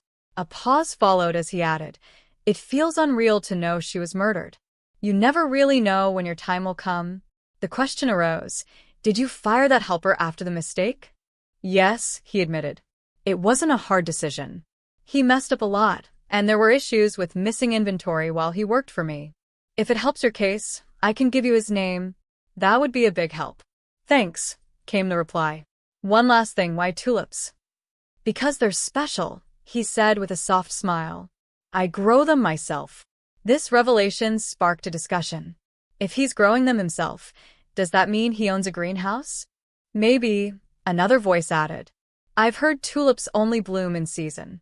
Some people pre-cool the bulbs to force them to flower earlier. That's interesting, someone noted, but let's stick to what's relevant to the case. The investigation took a sharp turn as profiles came into focus. Cole Fisher is a convicted criminal, mostly for sexual and physical assault, one team member shared. As for Dale Morandi, the real Dale, he's a 58-year-old florist who owns the shop. The person we interviewed was definitely an imposter. If we track down his real identity and records, we might be able to link him to the case, another chimed in. Cole, on the other hand, is a strong suspect, someone emphasized. He knew where she lived, and he's a registered sex offender. It's not uncommon for offenders like him to escalate from assault to murder. He even has a potential motive, which could explain why the third victim was killed more brutally. With his history of physical assaults, he seems capable of a crime of passion, a voice speculated. But if there are two killers, it changes everything. The first two murders were clean and precise, unlike the third one. There's no clear motive for those, and they weren't sexually driven or fueled by anger. Until we have solid evidence of another suspect, the chief won't believe us, someone said grimly. For now, Cole is the prime suspect for all three murders. The conversation shifted to the flower shop lead. This is progress, someone remarked. I wasn't confident about the lead at first, but it feels like everything's starting to connect.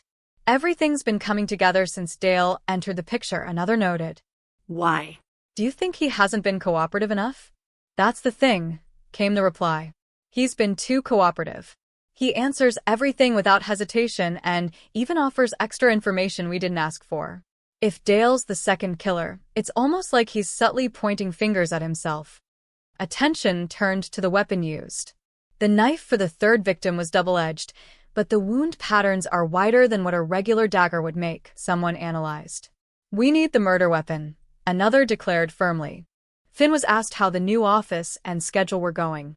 It's a good thing Isaac's team is on the day shift too. You both can still go home together, someone remarked. If you need any help with anything, just let me know. Finn responded, You've done so much for us already. I don't want to trouble you anymore. Oh, come on, it's no big deal, the other person insisted. Besides, I really can't afford to lose another good agent this month. The whole hiring process is such a pain. They continued, try not to feel bad about the empty station beside you. We haven't found a replacement for Eva yet. Eva quit and moved to a new place without saying goodbye, Finn replied. Should I have Stack transferred over to us? The conversation shifted to Isaac. What she couldn't talk to me about is probably connected to Isaac's past. Maybe she knows what his life was like after everything that happened. Are you waiting for Isaac? Finn was asked. He just went to meet someone. He didn't want me to go home alone, so he told me to wait here until he gets back, came the response.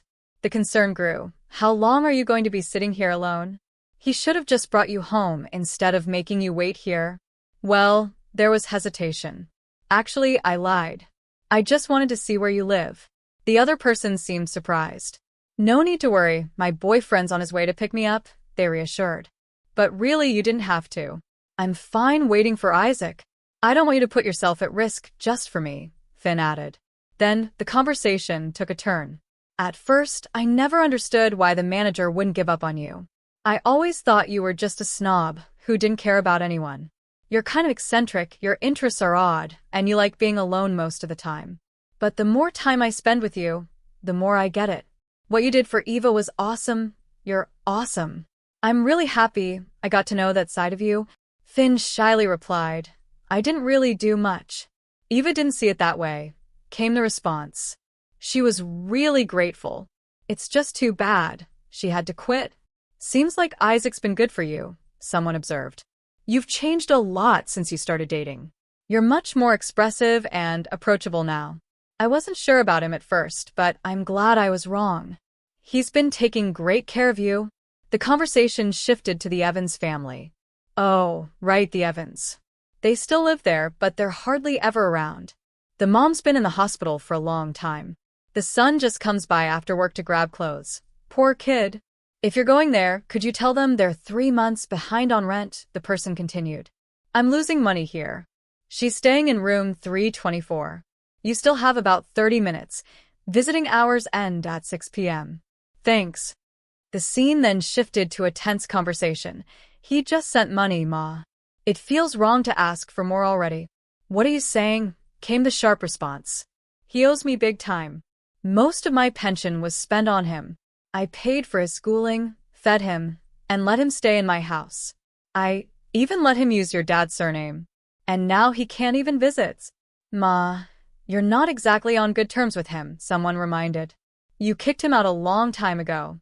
He's nothing but an ungrateful bastard. All he gave us was trouble and disgrace. Now it felt like they were begging for scraps. It would have been better if Isaac had been taken instead of her sister.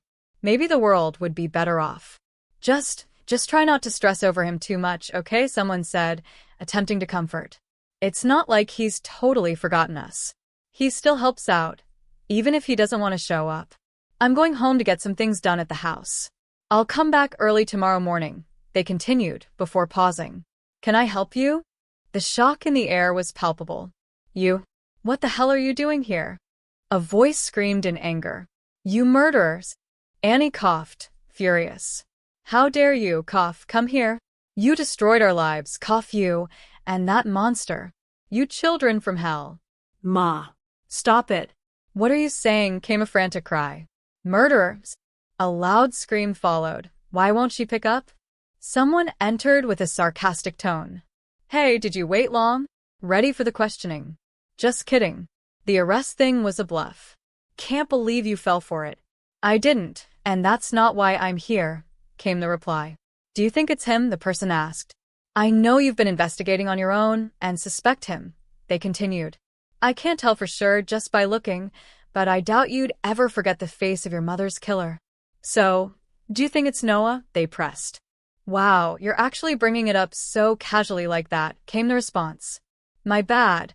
I thought you'd appreciate getting right to the point. He does resemble him. I asked around, but he's got a different name, they added. Yep, he's posing as someone else. Wait a sec, did you call me all the way here just to confirm if that florist is Noah? He's a possible suspect, and we're also investigating him for identity fraud, the response came. Guess you believe me now, huh? Never said I didn't. I'm considering every possibility, came the calm reply. Am I getting involved in this case? You know, Finn isn't the only one who knows Noah that well, the person remarked. So, you're bringing me into the case instead of her? We can make sure she's safe this way. Don't you want that?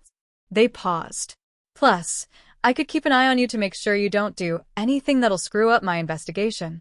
I'm under no obligation to cooperate with you, came the sharp response. Right. How about we strike a deal? The tension was high. How do you live with the fact that you are responsible for someone else's pain? Turns out I've hurt a lot more people than I thought, the other person replied, their voice filled with regret. My cousin called and told me I'd find you here, they said, sounding defeated. Things didn't turn out all right, Finn. Nothing went all right. Isaac was urged to open up more, but it seemed he was keeping to himself. His therapist hoped he would soon share more. It could help him feel better. The session was coming to an end, with a reminder not to forget the next appointment. They couldn't keep going in and out of detention. Isaac was told to take care of himself. As Isaac left, someone sarcastically asked why he bothered going to school, only to end up back in detention. They mocked him, questioning what his next violation would be, even suggesting he might as well kill someone to get locked up for good like his brother, who was raised by his crazy mother. A fight soon broke out, with shouts and insults exchanged. One person yelled, "Die," while the others urged Isaac to fight back, making cruel remarks about his family. A teacher intervened, but the tension was palpable. Isaac was caught in the middle, but no one seemed to care much about what was happening. Later, someone asked Isaac if he was okay after drinking something that had a strange effect on him. A voice expressed concern, but Isaac was told it was part of a cleanse and that he'd feel better soon. It seemed like things were spiraling out of control. At home, there was more conflict. Isaac was told to take out the trash, but he couldn't. He had work.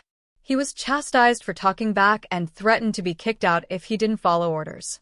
The situation was tense, with more emotional exchanges and blame being thrown around. The conversation shifted to Noah's early release, which had come as a shock. It seemed like Noah had been released for good behavior, but it was clear that this didn't sit right with Isaac. He was angry at how the system worked, feeling that Noah had faked it, and was left with resentment that Finn could continue living a normal life. Isaac was told that he owed an apology for his actions, but he rejected the idea, frustrated by the hypocrisy around him. He was told that he was seen as the monster, but he refused to back down, calling out those who had wronged him. The conversation grew heated, with insults being exchanged. Isaac felt that the justice system had failed him. Noah had barely served time for the crimes committed, and the trial hadn't even mentioned the death of his father, which could have influenced Noah's sentence. Isaac had always struggled with the guilt of not being able to save his mother. The weight of his inaction haunted him. He could have stopped the violence, could have run away, but instead, he remained silent, unwilling to betray the person who had saved him from his abusive father. He was filled with anger and confusion, questioning why he hadn't done more, wondering why he hadn't taken action when he had the chance. As the pain of those choices resurfaced, Isaac was overwhelmed with shame, feeling like a coward for not saving her. It wasn't just him. There had been others present too, but no one had done anything. The guilt was unbearable. He wanted to say something to ease Isaac's burden, to somehow take the weight off his shoulders, but words failed him. The night was growing late, and Isaac decided to take Isaac home. He told him not to wander around, to lock the doors, but then shrugged it off, giving him the freedom to do whatever he wanted. Later, Isaac's thoughts turned to the past. He remembered tying the rope, the moment when everything went wrong. The memory of his mother still alive, but taken by Noah's command, haunted him. He had been waiting for Isaac to remember, wondering if he had ever truly forgotten. Now that the memory had surfaced, Isaac didn't know what to say. Isaac suggested putting off the conversation for the next day, but as the weight of the situation hit, Isaac realized that perhaps this was the moment of reckoning. His emotions were raw, and as Isaac sobbed, he began to worry that Isaac might want to hurt him for what he had done. Isaac's tears seemed to ignite a different side of Isaac, one that didn't know how to deal with the situation, not wanting to confront the pain right then. He was sorry, so sorry for not remembering sooner for what he had done. He didn't want to do it, but now it was too late to take it back. Isaac continued to cry, and Isaac couldn't handle the sound of it. He wanted Isaac to stop, but the tears wouldn't stop. The guilt was consuming both of them, and Isaac was left wondering why it wouldn't end, why Isaac couldn't stop crying, and whether they could ever escape the weight of the past. Isaac woke up to a soft voice, someone checking on him. They had considered moving him to the bedroom, but didn't want to disturb his sleep. The air felt heavy, and there was a question about the smoke outside. Isaac was silent, lost in thought, before a deep question broke the silence. "Do you hate me?" Isaac asked, his voice trembling. He wondered if the person would abandon him if he admitted the truth. The weight of the past was crushing, and the anger built up inside him felt uncontrollable. Isaac spoke of his deep frustrations, the people who lived without struggle, without pain, without having to fight for survival. They had everything handed to them, and yet had the audacity to offer advice, as if it were simple to just get help. It angered him that they couldn't understand the depths of what he had been through, the things he had been forced to endure. Those privileged people had never experienced real pain. He then reflected on how unfair life felt. Isaac had to pay for everything with his suffering, while others just moved on with their lives, never even glancing back. He had been consumed by hatred and thought about finding some way to even the score, to give meaning to all the torment he had experienced. The idea of killing both of them, the ones who had hurt him, seemed to linger in his mind. He wondered if they would beg for their lives. But in the back of his mind, he knew he didn't believe in fate or grand purposes. The actions of people, good or bad, shaped the outcome, not some grand design. Still, Isaac was tempted to end it all and end his suffering.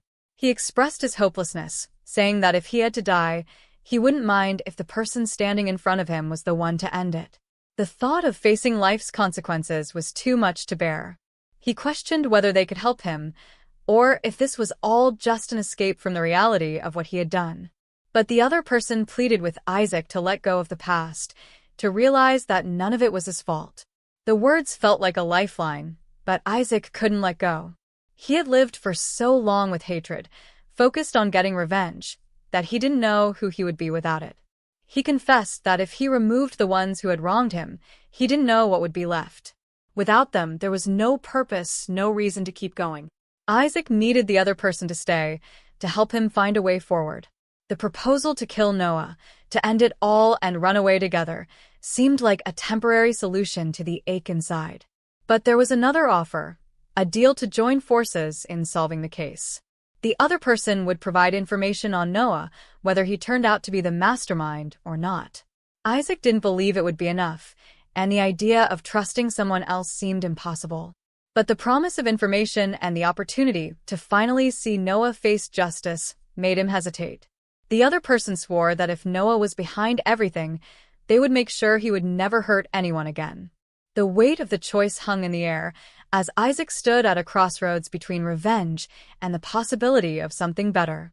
Isaac was confused, questioning why he was being told all of this. He knew something involving Noah was at play, and while he doubted the sincerity of the person's feelings for Finn, he understood that they cared about her. They were asking him to put aside whatever was happening, for both his sake and hers. The last thing they wanted was for him to end up like his brother. Isaac couldn't help but wonder why everyone seemed to think they could decide for him. It felt as if others were making choices on his behalf. His frustration grew as he realized he had been dragged into this situation against his will, and he found himself questioning the validity of the whole thing. The surveillance operation had been going on for hours, and Isaac couldn't see the point. He asked why they weren't focusing on something that could actually help with the case. But the other person, remaining calm, insisted that this wasn't just time wasted. It would take a whole week of this. Isaac, however, was growing more annoyed. He hadn't agreed to their deal just to sit around and observe. Moreover, he couldn't keep up with this every day. He needed to watch over Finn. But the person reassured him that someone else had been assigned to look after her when he wasn't around. Isaac was shocked to hear that Finn was under surveillance too. The conversation shifted as they started discussing a suspect, Dale. The person confirmed that he was there, noting the guy from the noodle shop, whom Isaac had seen often while grabbing takeout. As they spoke about Dale's routine and background, they began speculating that he might be the second killer, pointing out inconsistencies in the murder methods. Isaac was told that Dale had been observed for days, consistently sticking to the same schedule. His past, including criminal records and a history of violence, made him a prime suspect with a possible motive. The fact that he used to work for Noah, serving as a delivery guy and sales clerk, made it even more suspicious, especially since the last victim was a customer of theirs. The conversation then turned toward Noah. Isaac was asked how he thought Noah could get away with the murders, but Isaac was unsure. The other person posed a hypothetical situation. If Noah were guilty, how would he avoid getting caught? Isaac speculated that Noah might frame someone else or manipulate them into providing an alibi. They recalled how Noah had staged his mother's murder to appear like a burglary and had tricked Finn into lying to the police for him. This led to the difficult question: did Isaac really believe Finn was just manipulated by Noah, or was she a willing accomplice in his crimes? Isaac was left to confront this uncomfortable possibility, unsure how to respond. Isaac was still grappling with the weight of his past, sharing with the other person why he chose to become a detective. It all stemmed from that fateful night and his lingering guilt. He explained that Finn used to frequent the station when she was younger, where he first met her. She was always wearing ill-fitting clothes, and her thin frame and bruises were hard to ignore. Despite the obvious signs of abuse, a welfare check at her house didn't show anything, and the authorities ignored her after that. Isaac admitted that deep down he knew something was wrong. He regretted not pushing her to talk or taking action. Years later, when he was finally assigned to that station, Finn had stopped coming around. The next time he saw her, it was already too late. The person's response, though blunt, wasn't lost on Isaac.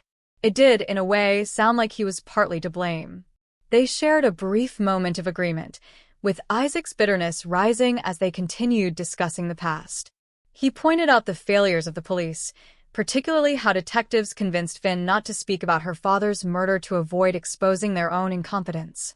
They had also coerced her into becoming a witness against Noah, promising not to charge her for her involvement in Isaac's mother's death.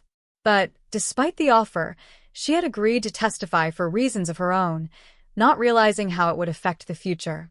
Isaac listened, conflicted about Finn's role in the situation.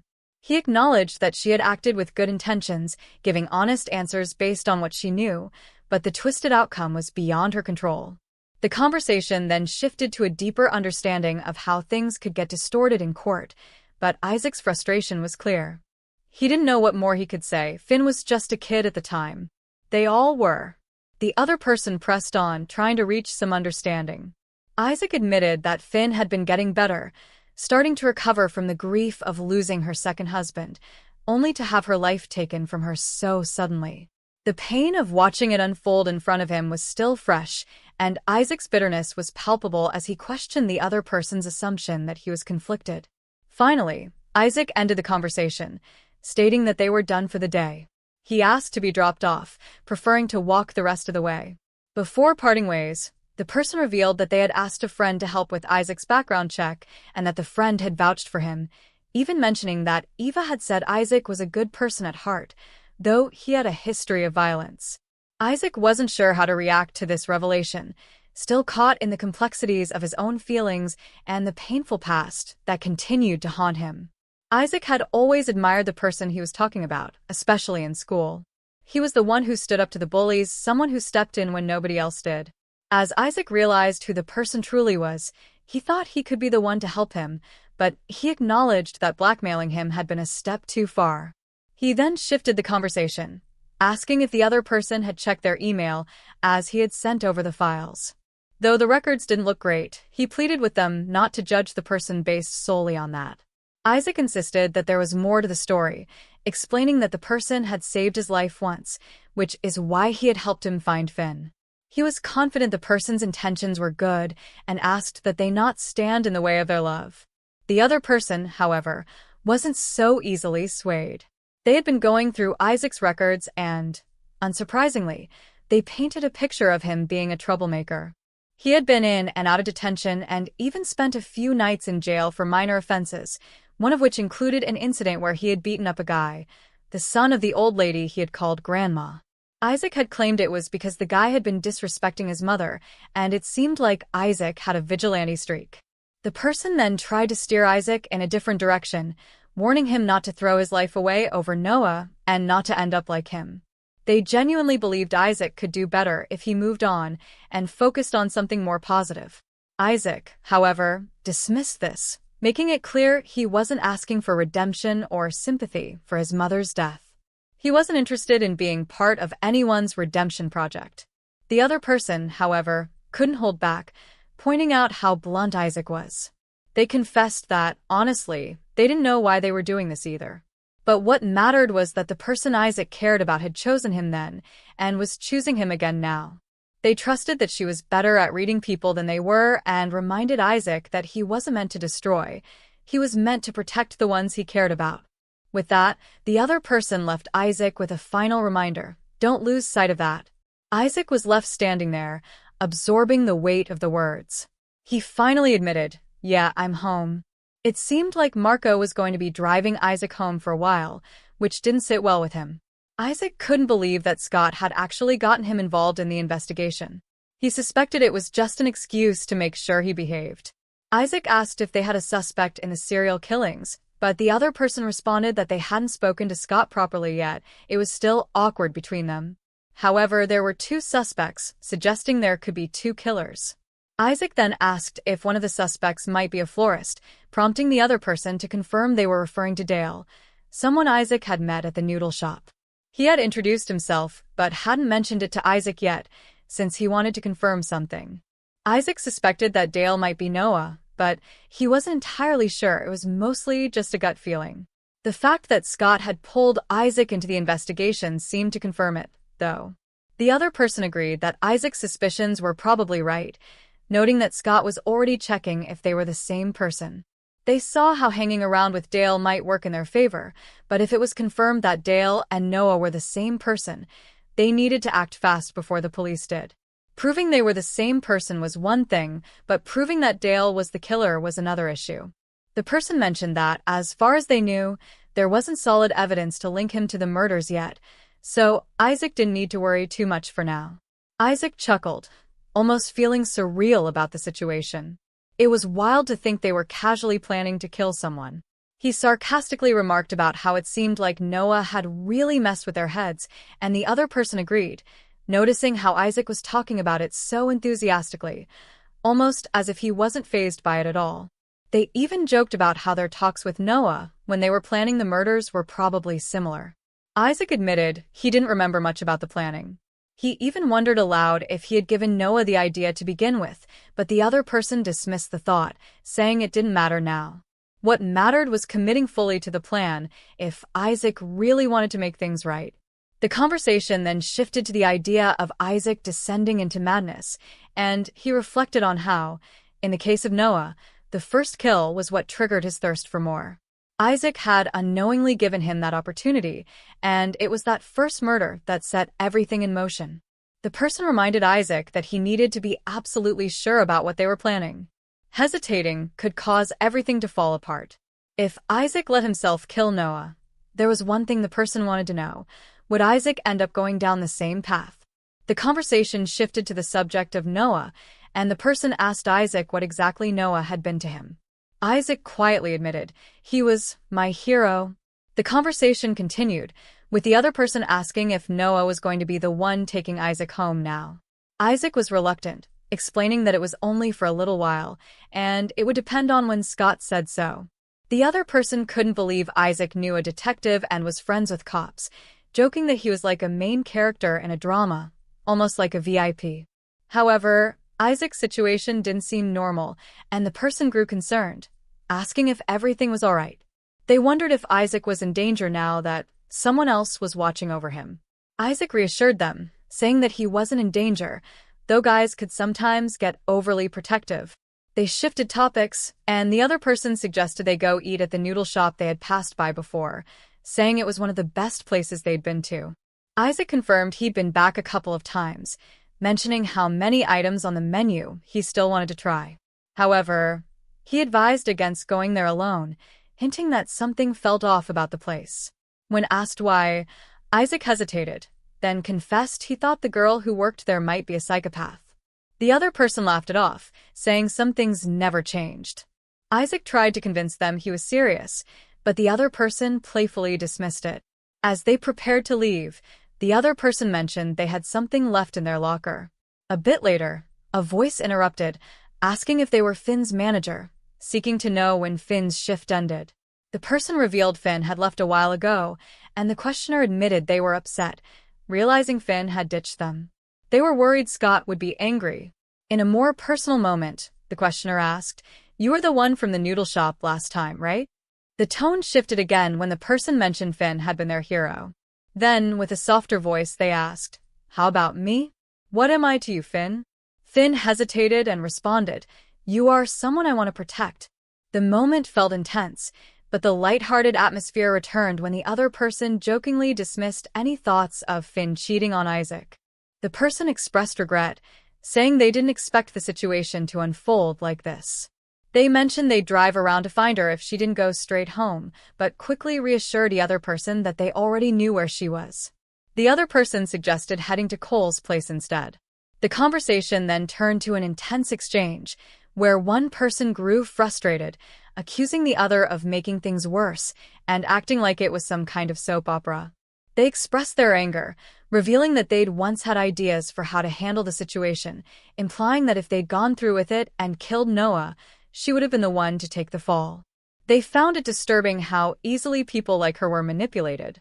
The person's frustration deepened, and they warned that they were already close to losing their temper, urging the other not to push them further. They accused the person of putting her through the same hell again, suggesting that maybe she was right to call them a psychopath. They reflected bitterly on how they had become a monster, possibly because they were refusing to see things clearly.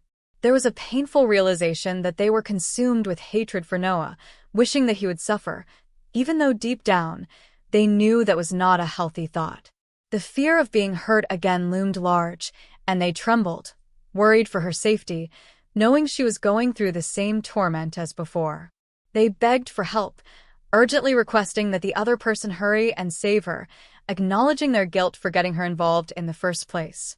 There was an intense apology as they expressed their regret for not knowing about her past and what she had been through. They mourned the fact that she was reliving her worst nightmares to save them. They felt helpless, unable to change what had happened, and pleaded for the other to act quickly. In the midst of this, they reflected on how people often saw them as the villain, never bothering to understand the deeper reasons behind their actions. They pointed out that if Noah was killed, the consequences would be severe, and they would be taken away as well. The realization struck that their own actions had led to more death, which felt worse than putting their own life at risk. They confessed to feeling like they had become just like the people they once despised. Then, with a raw honesty, they admitted that they only wanted to make Isaac happy, not out of goodness, but because they were no longer pretending to care.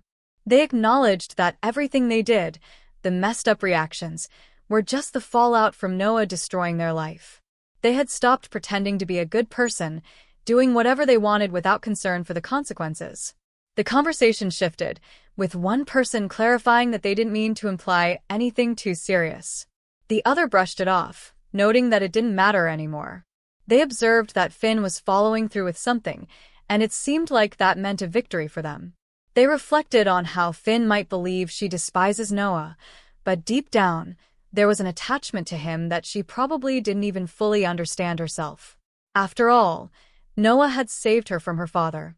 There was something strange about their connection, and even though Finn acted tough, her emotions often betrayed her.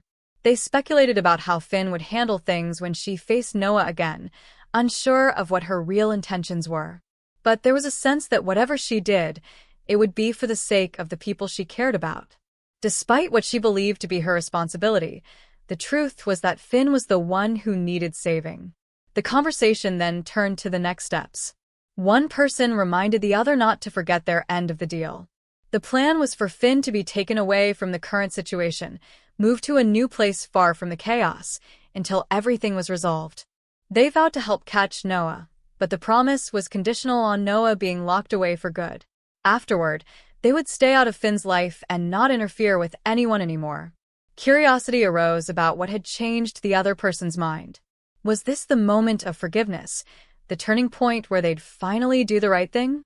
However, they rejected the idea of a dramatic closure, claiming that life wasn't like a cheesy TV drama. The events of that night would always be a part of them, and no amount of forgiveness would change that.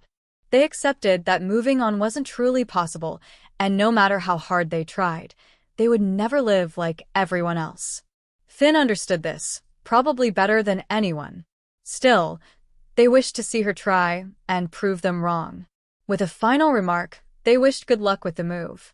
Finn was asked if she was there to learn about floristry, and she responded with a thoughtful interest in flowers.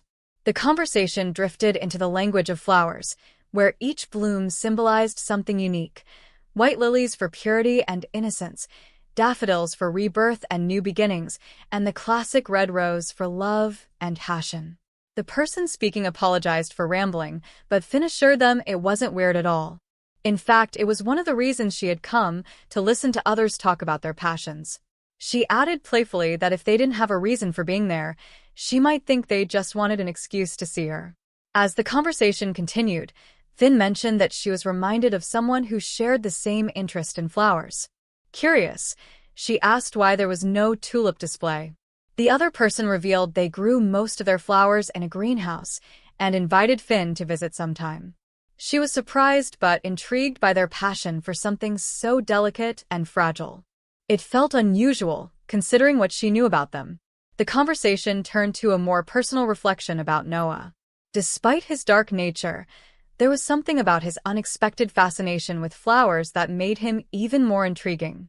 Finn mused that people were bundles of contradictions, and even though Noah had some odd interests, it made him whole in some way.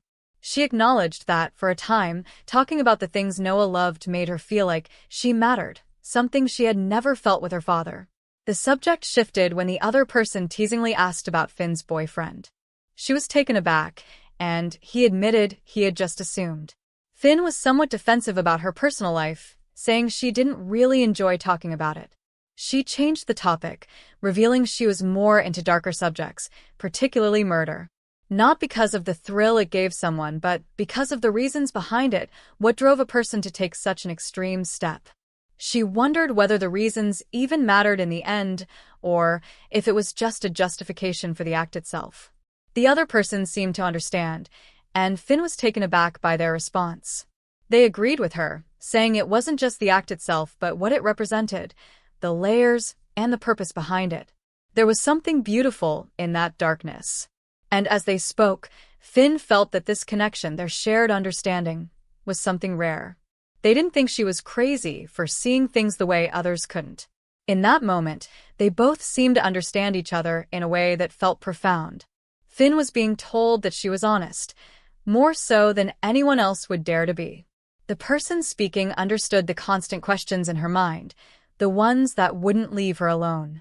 They admitted to having those questions too, sometimes still feeling the need for answers.